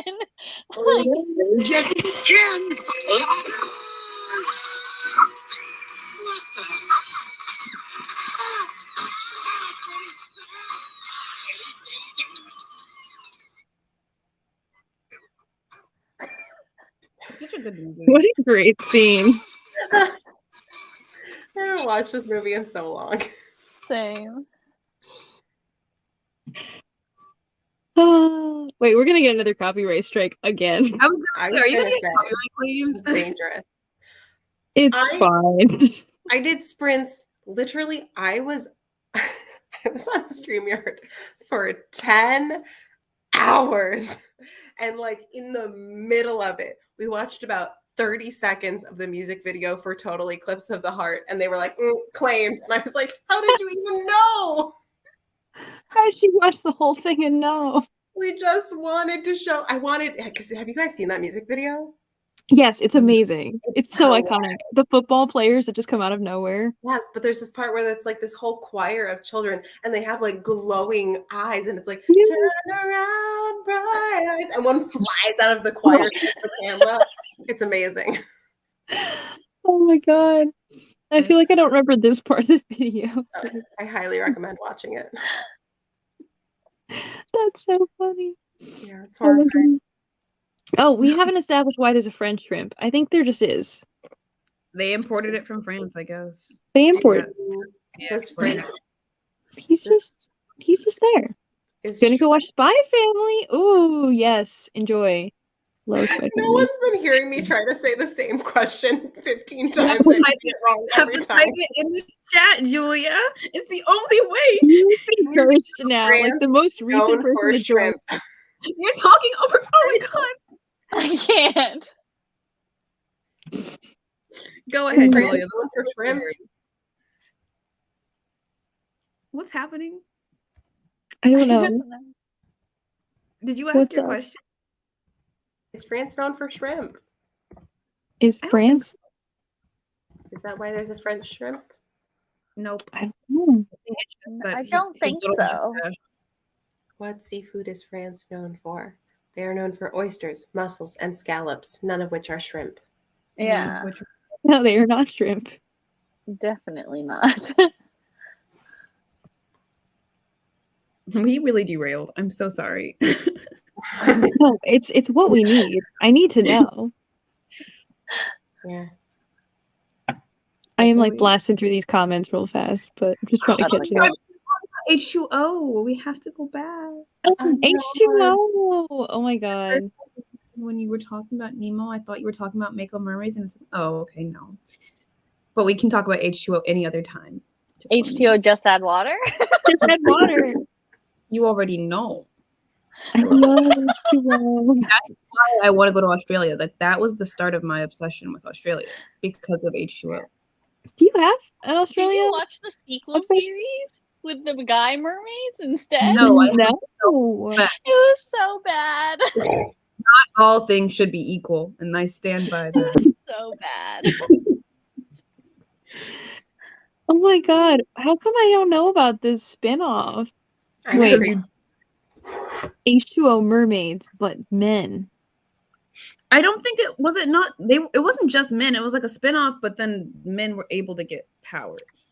Like it wasn't. Yeah, they but weren't- the main character is a guy. Yeah. It's yeah, that played by one guy. Ty Hansen. Yeah, he's hot. I see. But he's not I only next know to that him show. because he was cast in that. He was like the only Asian in that Journey to the West adaptation, but he's not even Chinese. Of course. Oh, And is then, it him? Is it him? yeah, that's him. Hey. Oh. He was in Shadowhunters. Was He he? was? I probably stopped watching before he made an appearance. Jordan Kyle.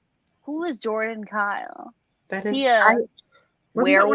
werewolves? I feel like he'd play a werewolf. Not to stereotype him, but like he's a werewolf type. Stereotype. big werewolf vibes for sure. I am seeing a lot of stuff on Mako mermaids. Oh, okay. Yeah. Is that what the sequel was called? Why does he have like? Oh no, it is okay. I thought he was like part eel. Ew. From looking at this, but I think it's just his Merman. tail. It's hard to tell in this He's a photo. merman. Yeah, no, this was the sequel one. Yeah, I did not think this was that good. It was. So The Mako original Mermaids was- is Mako Mermaids is from H2O, but men. Yeah, it's like the Okay. spin-off sequel thingy. H2O Ooh. Just Add Water is the iconic Yes. one. I used to watch that all the time. Starring the ladies who were also in Vampire Diaries. Vampire Diaries. That's the one. Were they? Oh, Yeah. oh, Rebecca and like yeah. Okay. Oh And yeah, and the other girl was in it too. the Yeah. one with the brown hair. Yeah. She was oh my more. God, I you're feel like so she right. was more in The the spin-off originals. series. Yeah, that's the one. I'll just keep naming vampire The shows. originals or something. I was gonna say the New Orleans one. That's the originals, right? Mm-hmm. Okay. Mhm. Yeah. I actually quite liked that one. I might have liked it more than Vampire Diaries. Gasp. Controversial. Pretty cool. Oh, look, real names in the chat. Amazing. What did I just walk into? Chaos. Hello. True. Phoebe Tonkin and Claire Holt. Okay. Knowing the names of the actors. I think Fantastic. Claire Holt is the blonde one. Yes. Yes. Yeah. Phoebe is the brown-haired one Mm-hmm. who is Cleo. I know.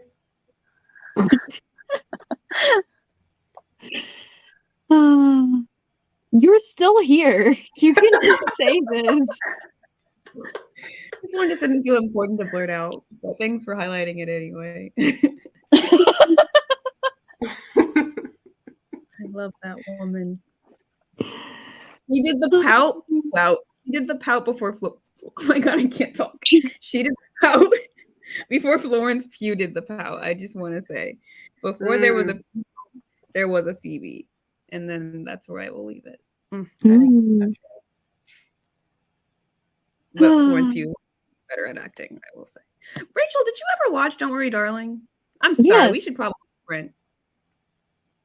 Don't do that to me. Yes, I watched it. I think I watched it. I watched it like around the same time that you did.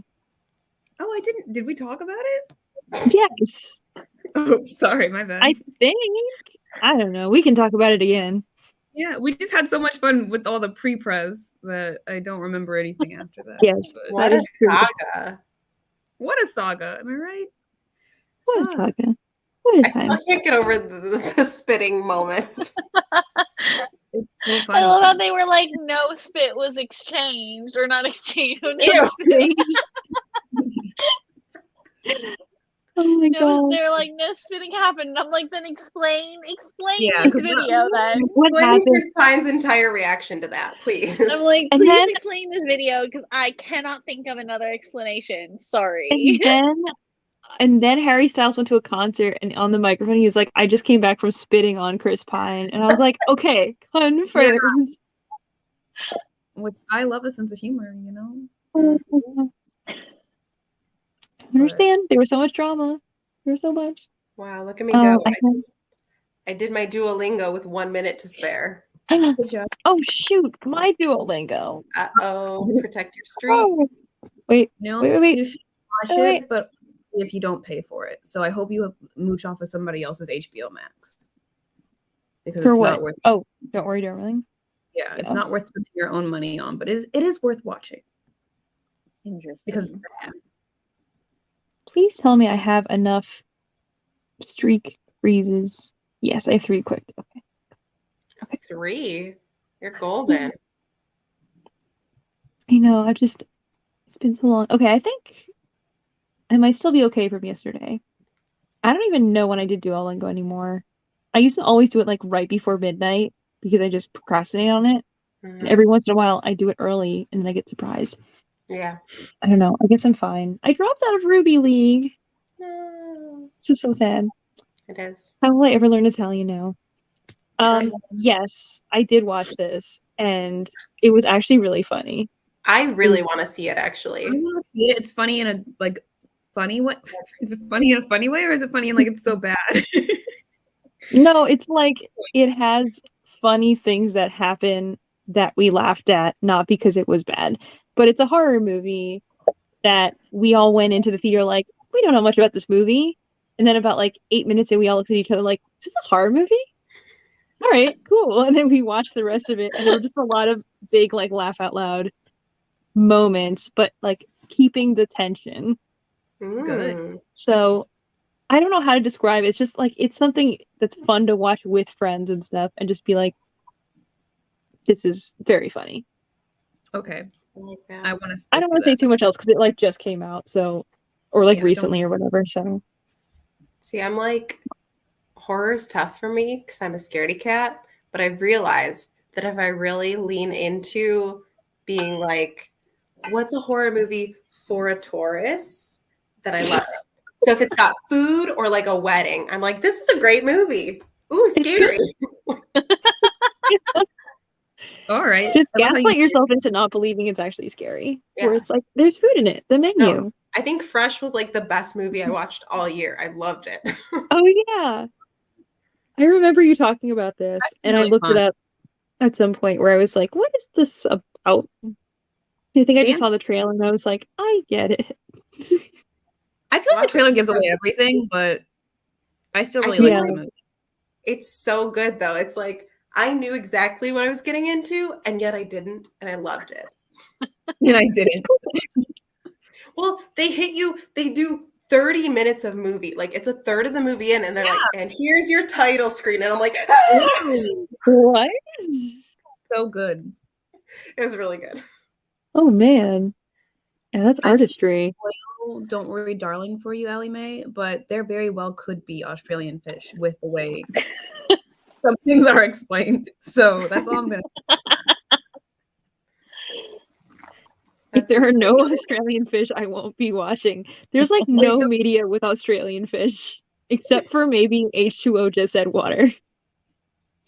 Oh my god, if a fish started talking in that show, I would simply have to log off. Like, that would make me hate, like, nothing could make me hate that show except if they started talking to the animals, I think. See, it's an animal companion. We're full circle. They shouldn't speak. Oh my goodness. They just shouldn't. It's not what it's for. Hey, how much longer are you going? Julia, I'm sure.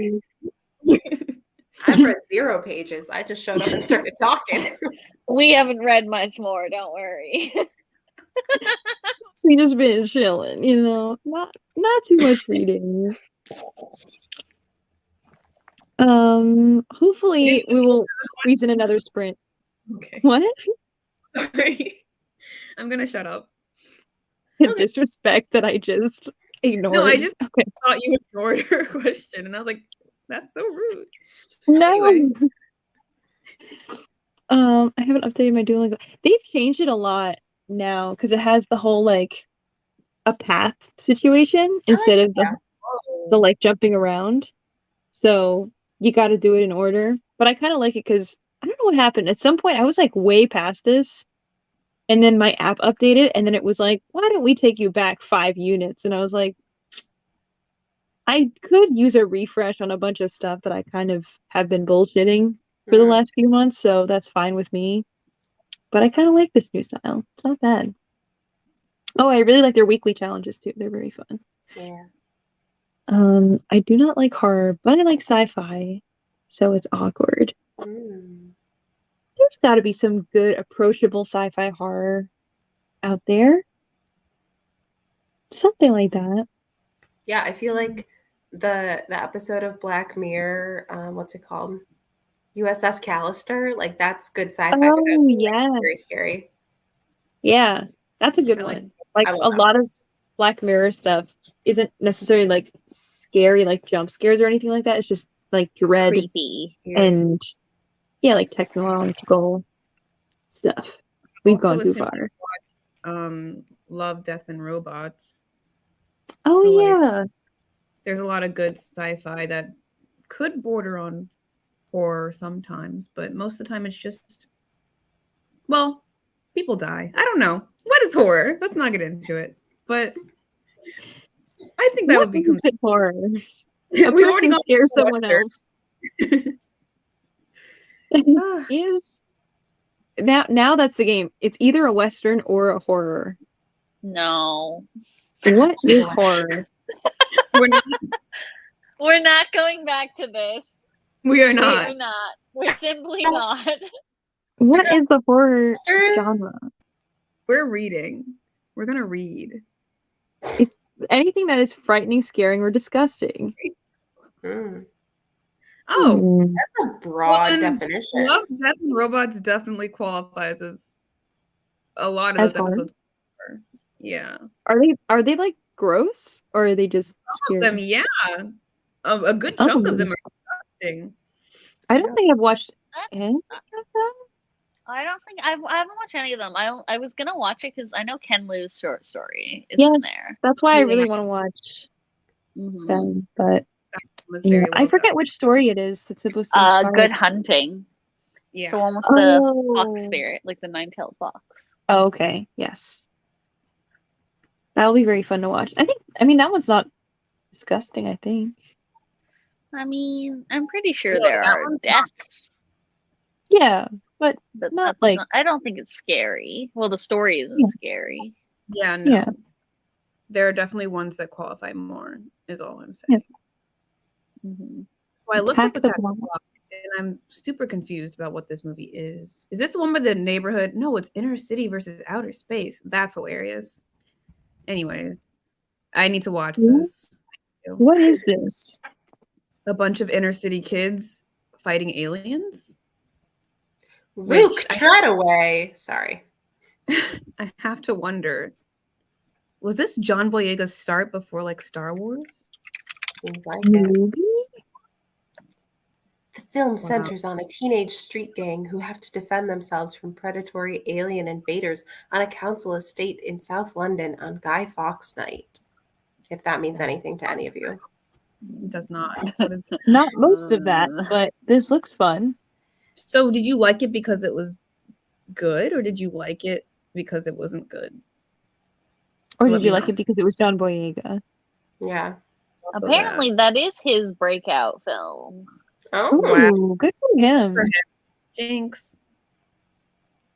What is a spaghetti horror? It is a horror from Italy. Pretty much. It's very low budget. Do they play them next to the dumpling horrors? Yes. Oh my god. Yeah, so Julia, I don't know if you heard us earlier in any of the stuff that you may have watched, but we had the whole conversation of like, why is it a spaghetti western? And literally the definition is like, it's just made by an Italian director.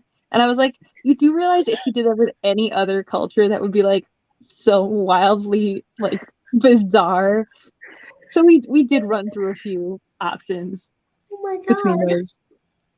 Wait, I don't know why. I don't know why is that like that's so weird though that like spaghetti western is such a phrase that like that many Italian directors had to make western movies for them to have to make a phrase about it. It's Right. true. And it's like it's an Italian director who makes a western, and it's more. I think it's supposed to be like more violent than usual westerns are. What's wrong with these Italian directors? I don't know. They got a lot of anger from Yeah. their films being called spaghetti related. Like, you know what? I'll show you some spaghetti I'll show you the spaghetti. on the wall. Have some marinara. Exactly.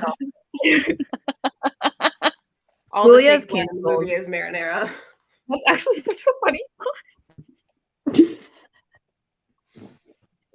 Oh, well, that answers all my questions. I will accept no other answers. It's the only one. Also has Jodie Whittaker. Guy Fawkes Night is bonfire night, so lots of fireworks. Can't say whether it's good or not because I don't like normal horror, so it's purely based on me. I see. I mean, I feel like that means it must be like approachable, because if it's not regular horror, then it's not like scary. It's just like it's kind of like a spy movie where like there's action and you're not like afraid, but you're kind of on the edge of your seat, maybe. Yeah. That's my guess. Anyway, we should sprint. We should do it. It is Wait, currently. I just got here, so everyone has to help me pick what I'm reading. Oh yes. What are please the let us know. options? Sorry, I heard someone outside. I'm like, who is outside at midnight? As if I'm not awake at midnight. Okay, hold on. I gotta read this one. Okay, so we can go thematic from last time, and also that I've already started. I read The Professor by Charlotte Bronte. I always show up with the Charlotte Bronte book. I was gonna say. Or I just got from the library and is one of my like 12 friends, 12 books challenge ones that I need to finish for the year. For the Wolf by Hannah Witten. Oh. Witten? I feel like I've heard some bad things about that recently. I've heard not a single positive thing about that book. Actually, no, that's not true. I think Nicole really liked it, or she thought it was like enjoyable. But I think I saw a lot of people really liked For the Wolf when it first came out, and like so much praise for it. But since then, I have seen very little positive stuff, and maybe it's just Tammy when we were talking about it, and you were like, "I've heard it's very bad." I think here's my problem with it based on the marketing. The entire premise of it makes it look like it's a Red Riding Hood retelling, but apparently it's just a very basic Beauty and the Beast retelling. That doesn't make any sense from the cover. Which, yeah. So I think it's just like very poorly marketed in that It's sense. misleading. That's fair. I'm going into it with almost no concept of what it's about, so I think I'll be okay, but that's probably fine then. I did hear though that a lot of people don't like the sequel that just came out. That I have not heard a single good thing about the sequel. Yeah. So maybe I think just a read lot the of first people were book. like, what's the point? Like, first of all, why does this even need a sequel? Mm. It's one of those. Is this what's happening? No, actually, I was No, gonna vote because for- I actually do want you to read it. No, because it'll be tea. It'll be exciting. Because you'll be like, I don't like this. And we'll be like, yes, tell us But I'm what just you gonna don't like. start it. We're not gonna get anything good. No, but you might be like, I fucking hate the writing, you know? You could be bashing it. This is trash. Because no, there are some. I DNF'd the first binding within one chapter because I was like, this writing is awful. That's But why then I it'll get be even more exciting if I'm like, I love this. What are you talking about? See, it's fine. Because maybe you'll blow through it and you'll be really excited about it. Or maybe Exactly. you'll not like it. I don't know. You should prioritize it just because it's a part of a challenge and we only have so many days left in the year. It's true. So Yeah. get her done. Oh, It's true. you don't even know how mad I am at myself. I was doing so good. I was legitimately doing a book a month, and now I have like 5 books to finish in the last month of the year. Like I blew it so hard. You got it. Thank you. I believe Jayla, in what you. happened to your What? Jayla, what happened to your fantasy trilogy? You didn't have to bring that up. You didn't have to do that. You did. That was How's very it going? I don't read books anymore, so it's not. I think I completed 2 series this entire year. To be clear, what was your original? Was it like a series a month, or was it like?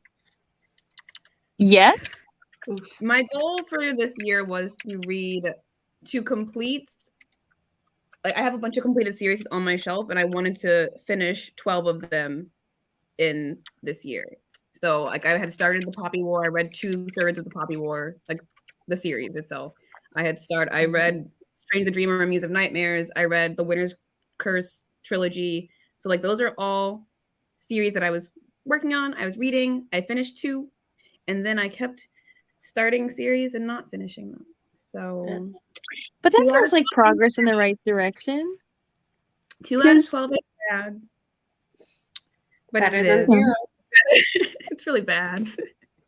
Something's nothing. I can Strange the Dreamer is another one I have to read this month, though. Which one? Strange the Dreamer. It's so good. The sequel. I still need to read that as well, but I think not this year. Darian's the one who picked it for me, unsurprisingly. Oh, of course. Yeah. Yeah. I think the whole like so she's doing the Lord's work, truly. Yeah. I think the whole like 12 books in 12 months or whatever trend last year, I was all like, oh yeah, I'll do this too. And then I let people like choose whatever it was, and I was like, cool. And I thought about it for like maybe 2 weeks, and I was like, I'm not going to be doing this. Same. And I just never did it again. Same. The thing is, people put books on that list that I was like, I don't want to read these. Let's not kid ourselves here. I have absolutely no interest in this. I'm very willing to like try all kinds of books, but they were just not.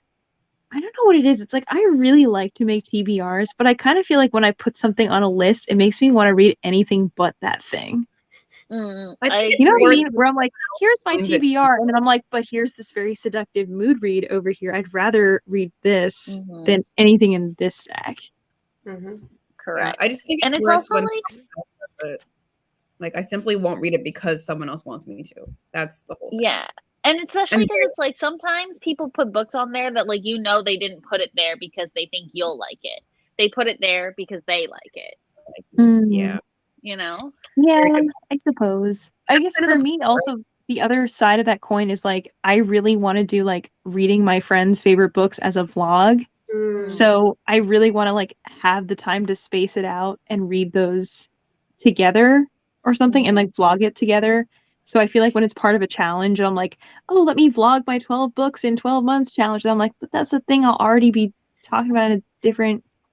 That doesn't make sense. And like I've done that where I try to like dip the same book like 3 times and I'm like, this is the same content. Like this is so boring for anybody else to watch. I don't want to do this for anybody. And then I just don't post any of them. So you're all welcome. You didn't have to see me do this at all. Thanks for sparing us. You're so welcome.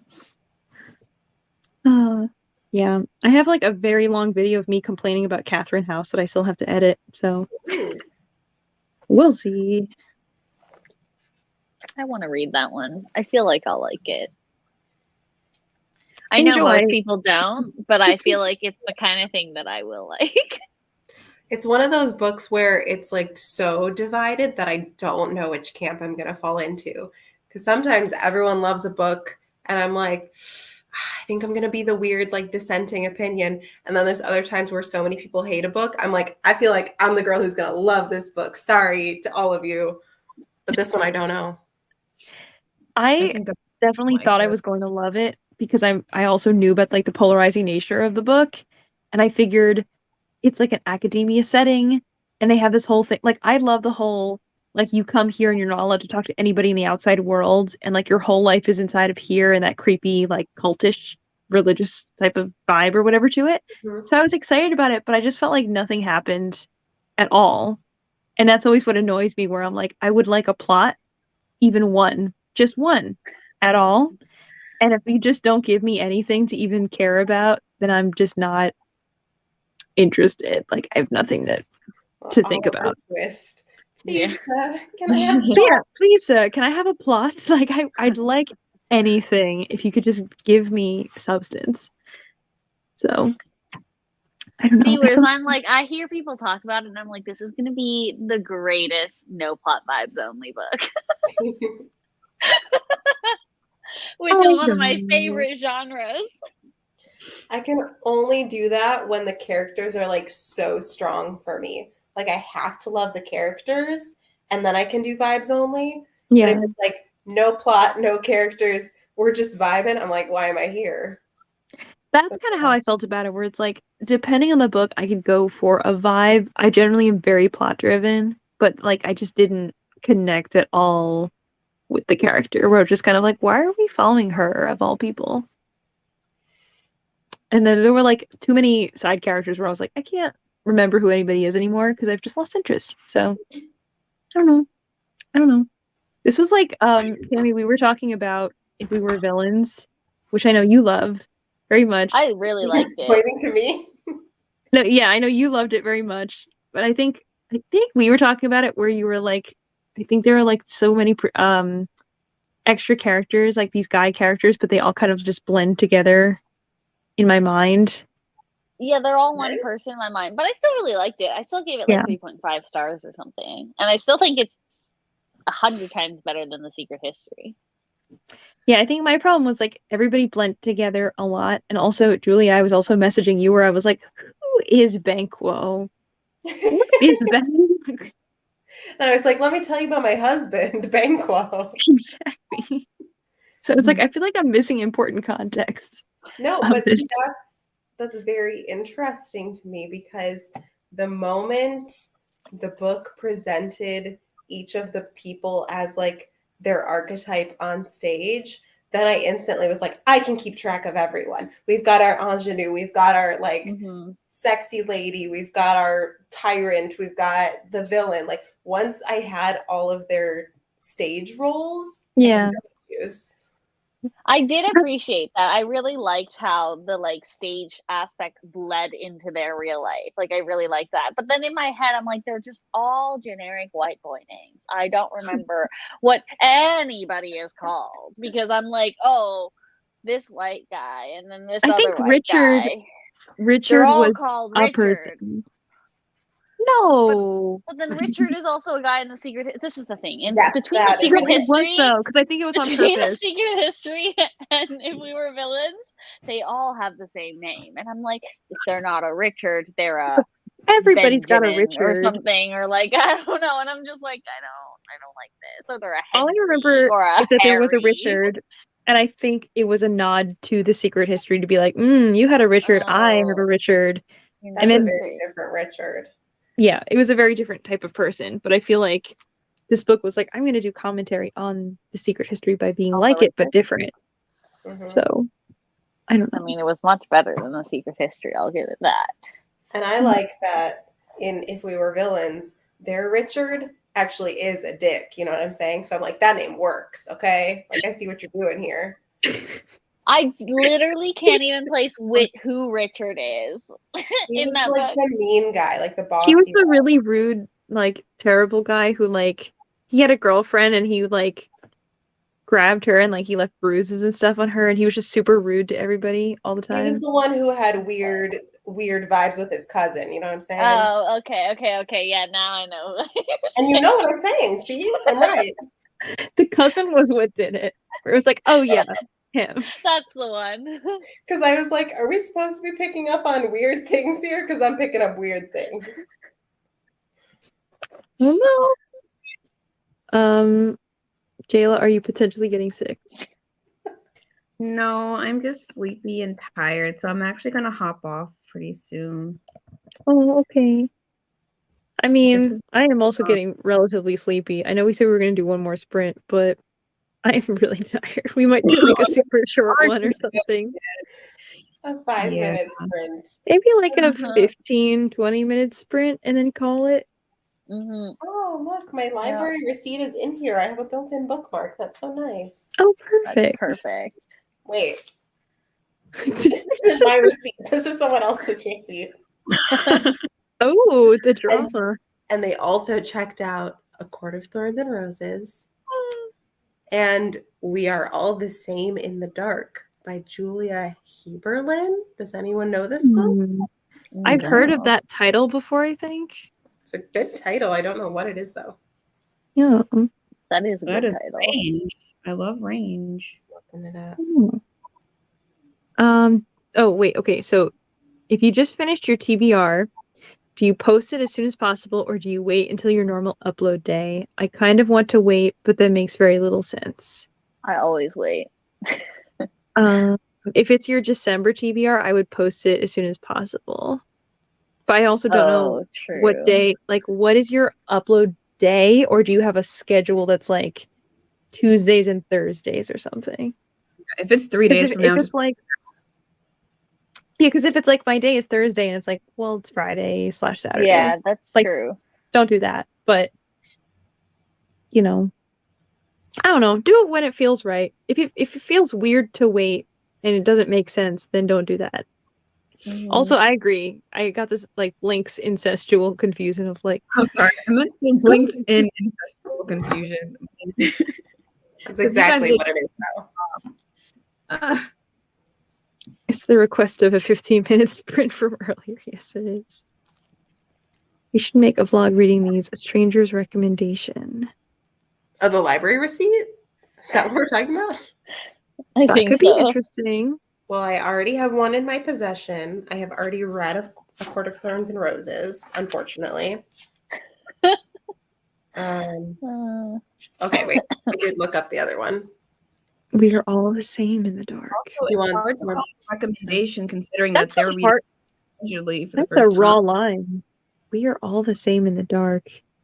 I'm gonna The need that. discovery of a girl abandoned by the side of the road threatens to unearth the long-buried secrets of a Texas town's legendary cold case in this superb atmospheric novel from the internationally best-selling author of Black-Eyed Susans. Wow, that was a longer sentence than I anticipated. Black We are eyes. all the same.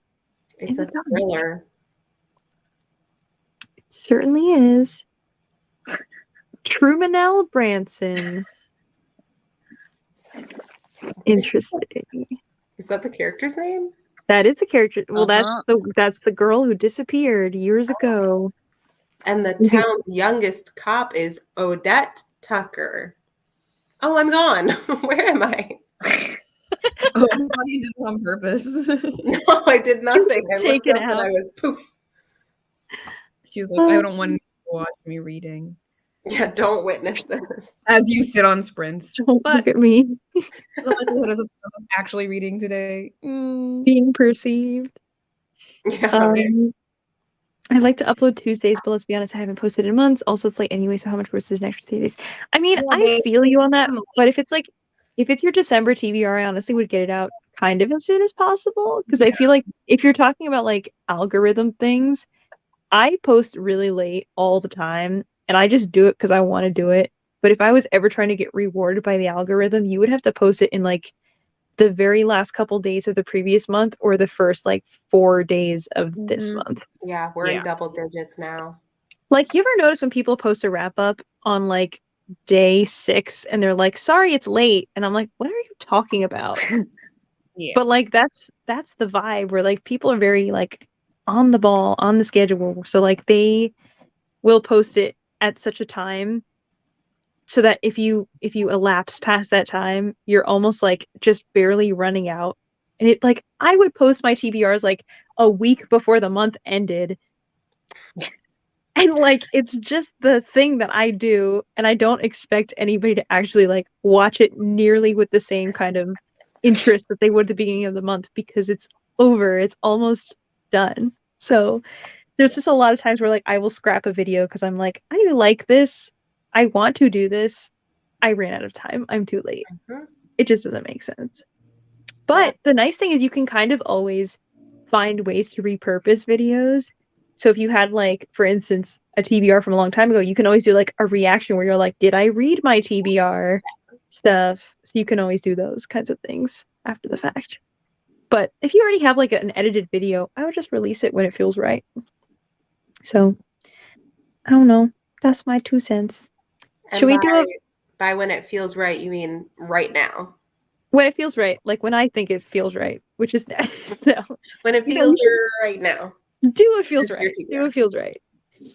I feel like upload day is really not as important, especially saying like if I haven't posted in months. Like you can establish a new schedule whenever you want. So it's not about consistency on the same day if it's months have elapsed. Just like post it when you feel like it.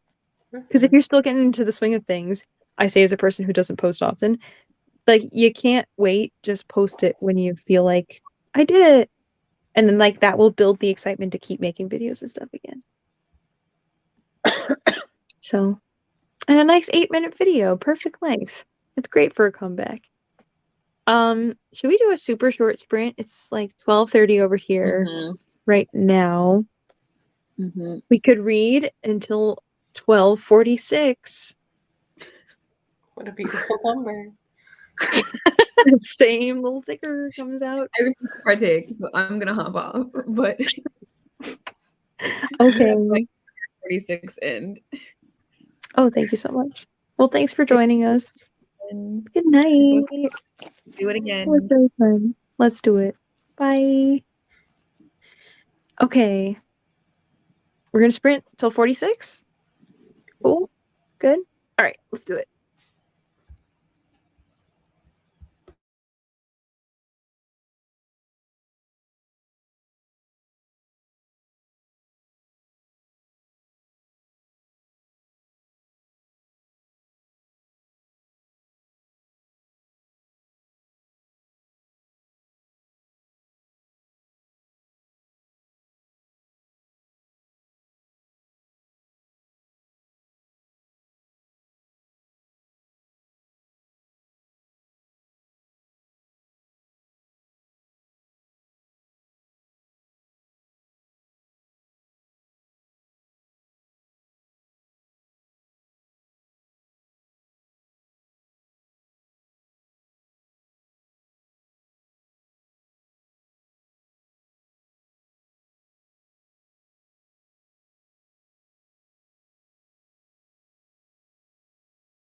Hello. Hello. It is already past 46 after the hour. Shockingly. That was a quick one.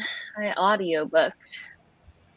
Yes, I saw you. I think it was your Switch. Yes. On my Switch.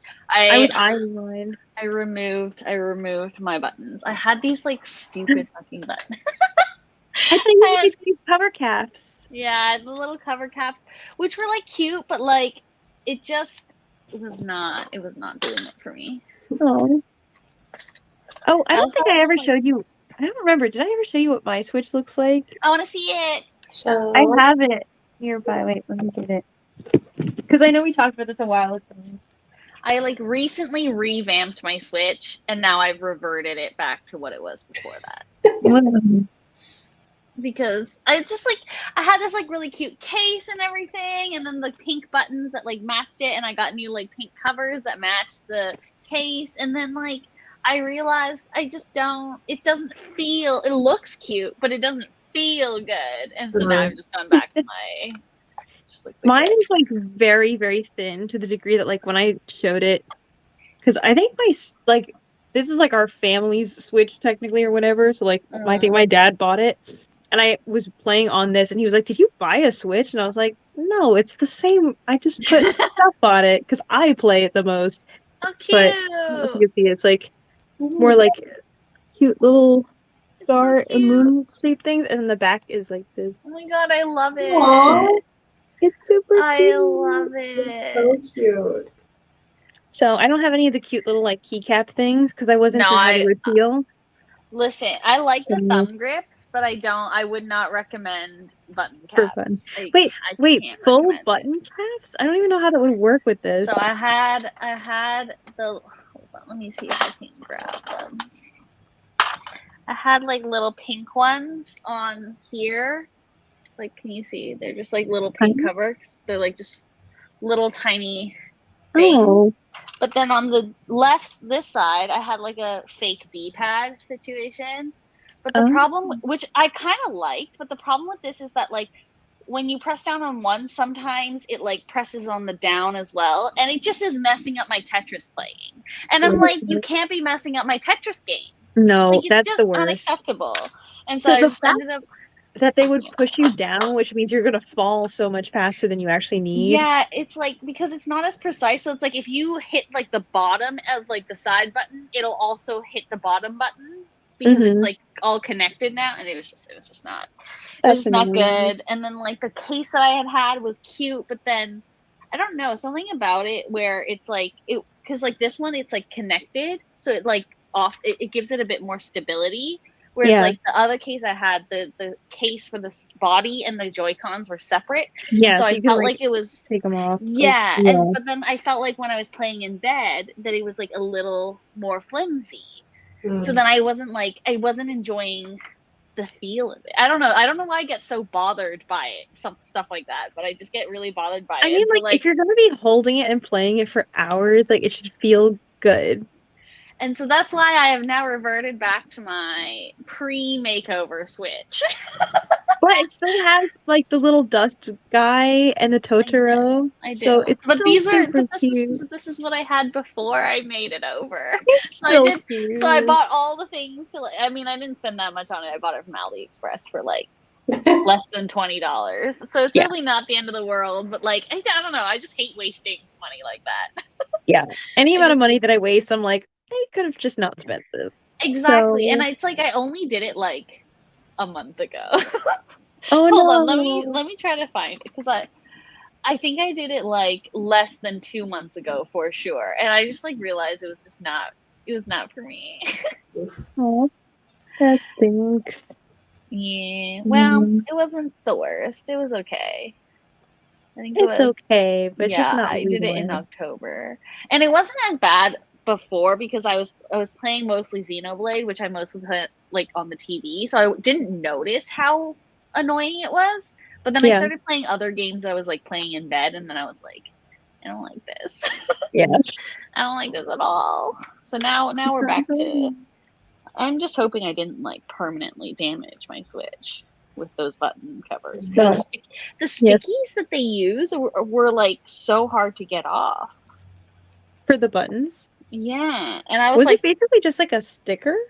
Yeah, but it was like heavy duty. So I was like literally like peeling them off with tweezers, and I could see like the button lifting. And I was like, I don't like this, but it is what it is. I got to get it off somehow. It seems bad. That's just a bad design. Yeah. Well, I would not recommend personally. You get what you pay for, right? Listen, I don't know. I guess, but that's good to know. It was for the aesthetic. Is it worth it for the aesthetic? I don't know. It did look really cute. I won't lie. It looked real cute. I guess. Yeah. I'm still in the throes of playing Animal Crossing in like the very early stages of like. I'm so bad at Animal Crossing. Yeah, I'm deeply terrible at this game where like I don't know how to terraform yet. I'm still like I just got my neighbors. I just got new neighbors for the first time in my life. It's great. But I'm like, wow, because everybody made it seem like it was gonna be such a big deal where they were like, oh, like when you finally get neighbors, they're gonna ask you for all this stuff and they won't move until you get it. It's gonna be really hard to get. So I was like, oh man, like I'm gonna have to like trade in the market and get like a special couch for someone. They were all just things I could just make out of like a log and some tree stumps. Where I was like, this is very easy. I thought this was going to be extremely challenging. And I think I read like a lot of this audiobook I'm currently reading while I was doing this at the time. So yeah, I don't know. I don't have a good enough aesthetic to make a pretty island. And then so then I go on the island and I'm like, this is so unappealing. Like so unappealing. And I just it upsets me. I've seen like some friends' islands and they're beautiful. And I'm just like, how did you get any cohesion here? Because like I like too many things to settle on one theme and then have enough of a vision to build a whole island to look like that. So I don't know. I just have like all kinds of random, like they're like, here's a diner seat. And I'm like, what am I going to do with this? I guess I'll just put it in storage forever. And the thing that I hate most about Animal Crossing is that like, there's so much stuff to pick up, but your pockets are so limited. They're so small. I'm like, there has to be an expansion of like a bigger backpack. The thing is, I have expanded. I have allegedly maxed out expansion, and it is still so. And what pisses me off is things like fruits. Like only 6 fruits like take up one spot, and then like it maxes out so quickly.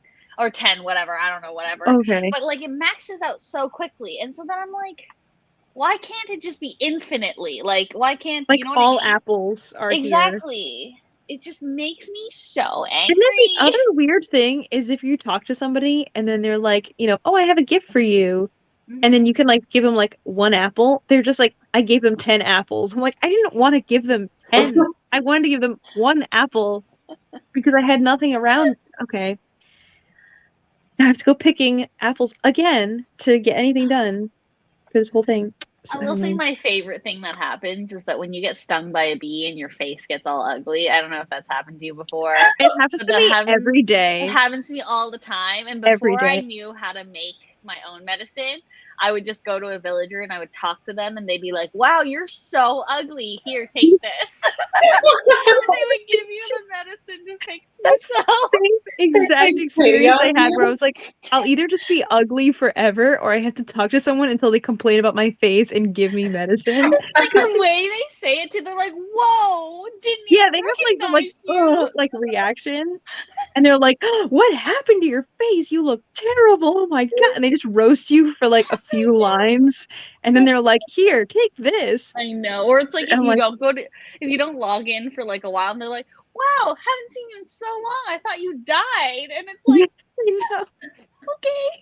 Where I was like, all right, thank you. I know there's a few weeds here, but you don't have to be this rude. Exactly. Yeah. But then it's weird because some people will be like that where it's like, what? Oh my God, I thought you moved away. And there would be like a new mayor, but like, oh, I'm so glad that you're back. And then other people will just be like, hey, I've been working on my fitness and like, oh, my gains are so. And I'm like, I've been gone. Don't you care? Like, I do like the characters. They're quite funny. They are very funny. I do need to like progress that game, I feel. It is fun. What's your island called? That's a good Island question. is called Haven. Ooh, that's a very nice name. Haven. Yeah. Mine What's is yours called? Gerald. Gerald. Gerald? I'm dead. Yeah, I sometimes forget. Like, I think for a while I had not played and I logged on. They were like, welcome to Gerald. I was like, and every time I go to get fossils assessed, they're like, here at the Gerald Museum, we pride ourselves on excellent curation. I'm dead. That's so good. Words are just words and names are just words. So True. I like nickname my would they? Pokemon the worst names ever. And like if you watch my recent video, if you scream like I was like, am I exposing myself? Because there's one screen where you can see my entire party's names and it'll be like, I've named my Gyarados like Sally. and then like and then I have a Graveler named George. And I'm just like, why am I like this? And I've forgotten that I like, and some of them are so unoriginal that like, so it's like my starter Pokemon is a leaf Pokemon, so I called him Lettuce. And I was like, this is so unoriginal. And the thing is, because Brilliant Diamond is a remake of Diamond, right? So I booted up my original Diamond because I know I picked the same starter. And you know what I called my starter back then? What? Lettuce. It's the same thing. Couldn't you be original to yourself? It's just the same joke that you used. I literally am the most. I've always been the most unoriginal person ever. Oh my god. I literally saw that and I was like, oh, this is sad. This is a little sad. It's so fun though. I love it when they let you rename people in stuff in your party. I just think I it's so don't much understand why fun. a lot of people don't apparently in Pokemon nickname their Pokemons, and I'm like, I always nickname my Pokemon unless I don't like plan on putting them in my party if they're just for like the backlog or whatever. I just like All I remember is like, because I didn't really play Pokemon a lot, but I really love this game, Magical Star Sign, which is like turn-based magic exploration and like little combat RPG thingies. And I love it so much. It's so much fun. There's a cool story too where you're going to these different planets and you're trying to save your teacher who got like kidnapped by a former student who's evil. And you're all students in her class and you all kind of like suck at magic or something. But like there was like a magic school and they were like, there's secretly rockets, and they're like, that's not real. And then like you find the rockets, and because your teacher was taken to like a different planet, you're like, we gotta get on the rockets. So everyone gets on a different one. You get with one person and you guys get stranded somewhere. And so as you go to the different like planets that are all like the air planet, the water planet, the fire planet, like you collect your friends again, and then you're trying to go and, you know, save your teacher and stuff. So anyway, suffice it to say, there is a plot to this, and part of it is like there's the water girl, and she's just really annoying where like she'll like steal stuff, and then she's like, I had to do it, it was the right thing to do, and she's like just terrible, and she'll like run away from the party. And then there's the fire guy who's obviously in love with her, and he's very into her, where he's like, no, like, wait, oh my god, and he'll like chase after her, and you're like, can you just stay with the group, because if we don't have a fire or a water person, we're going to die. So I remember I realized that you could rename the characters, so I just renamed him something like Gabe and her like bitch. Just two basic names, you know. Why? I'm dead. It just made sense.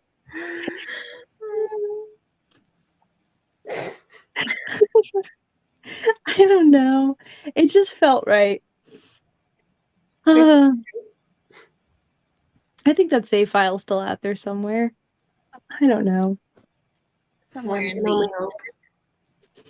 What? Somewhere in the ether. Yes, somewhere out there. That's a great game, though. That's very fun. I love a good turn-based game. It's so fun. They're so enjoyable. And it's like It's just the right level of like there's something going on, but also I can still kind of like zone out, and the music is very fun in the background too. So it's just perfect. Great. I do have to get some of the games that you mentioned, or actually, I'll think about it. I went a little hard for Black Friday, Cyber Monday. Sale. That's the thing. Is like I already spent like I think $70-something on games. Hey, but Celeste is on sale for $6 Canadian, which means it's probably I think $5. I have Celeste. What is I think I have Celeste from the first time you were like, "This is good," and I was like, "I believe you." Purchase. Celeste is amazing. Celeste is actually one of the best games ever. Ooh. And the fact that it is so cheap is like it's criminal. Like I literally like I paid $6 for this game as well when I bought it, and I was like, I feel like I've stolen this game from someone. Ooh, that's good. It's so good. And then it's like an indie game that was created by like a super small team, and like they're from Canada too. So then I'm like, Canadians, yes. And then like the story is like a mental, like it's a huge focus on like anxiety and depression, and then like it's just so good. It's so good. I think I bought Celeste and Spiritfarer around the same time because you had recommended those. Yeah, I think I tweeted those at one point because they were on sale. Oh yes, that's why it was a tweet for sure. Yeah. Well, it's a good time to go and play a Switch game or else pass out, perhaps, because I know it's 1 a.m. On the East Coast. So we might have to end our little sprint adventure here, but this has been very fun. We've been sprinting for like almost 5.5 hours, which is kind of wild because it does not feel like that. Sprinting. We've only live. We've live. cumulatively probably sprinted for an hour. Maybe about an hour. I think, okay, wait, no, to be fair, like an hour and a half. An hour and a half, I think. No, I think like an hour and like maybe 15 minutes. Hour 20. Maybe. Okay. Sure. It's not worth debating such things because I know I'm going to be wrong. Not very long. Let's just it's say. not much. But we've been chatting and having a good time. 20% of the stream. It's not much, but it's honest work. It's honest work. It's honest work. Yes. Well, thanks so much to everybody who watched and hung out with us for now. Allie, it's 6 a.m. where you are, so treat yourself to a little McDonald's breakfast. Absolutely. And to a nice Christmassy end screen of your video. So anyway, thanks everybody for watching. I will make sure that everybody who is on this stream, including Jayla, who is no longer on the screen with us now, is linked. So please go follow them. Give their most recent video a like and a watch, and leave a nice comment, and subscribe to them because they're awesome. And we'll see you on another round of sprints probably next month or some other time. So thanks, and we'll see you around on the internet. Bye. Bye.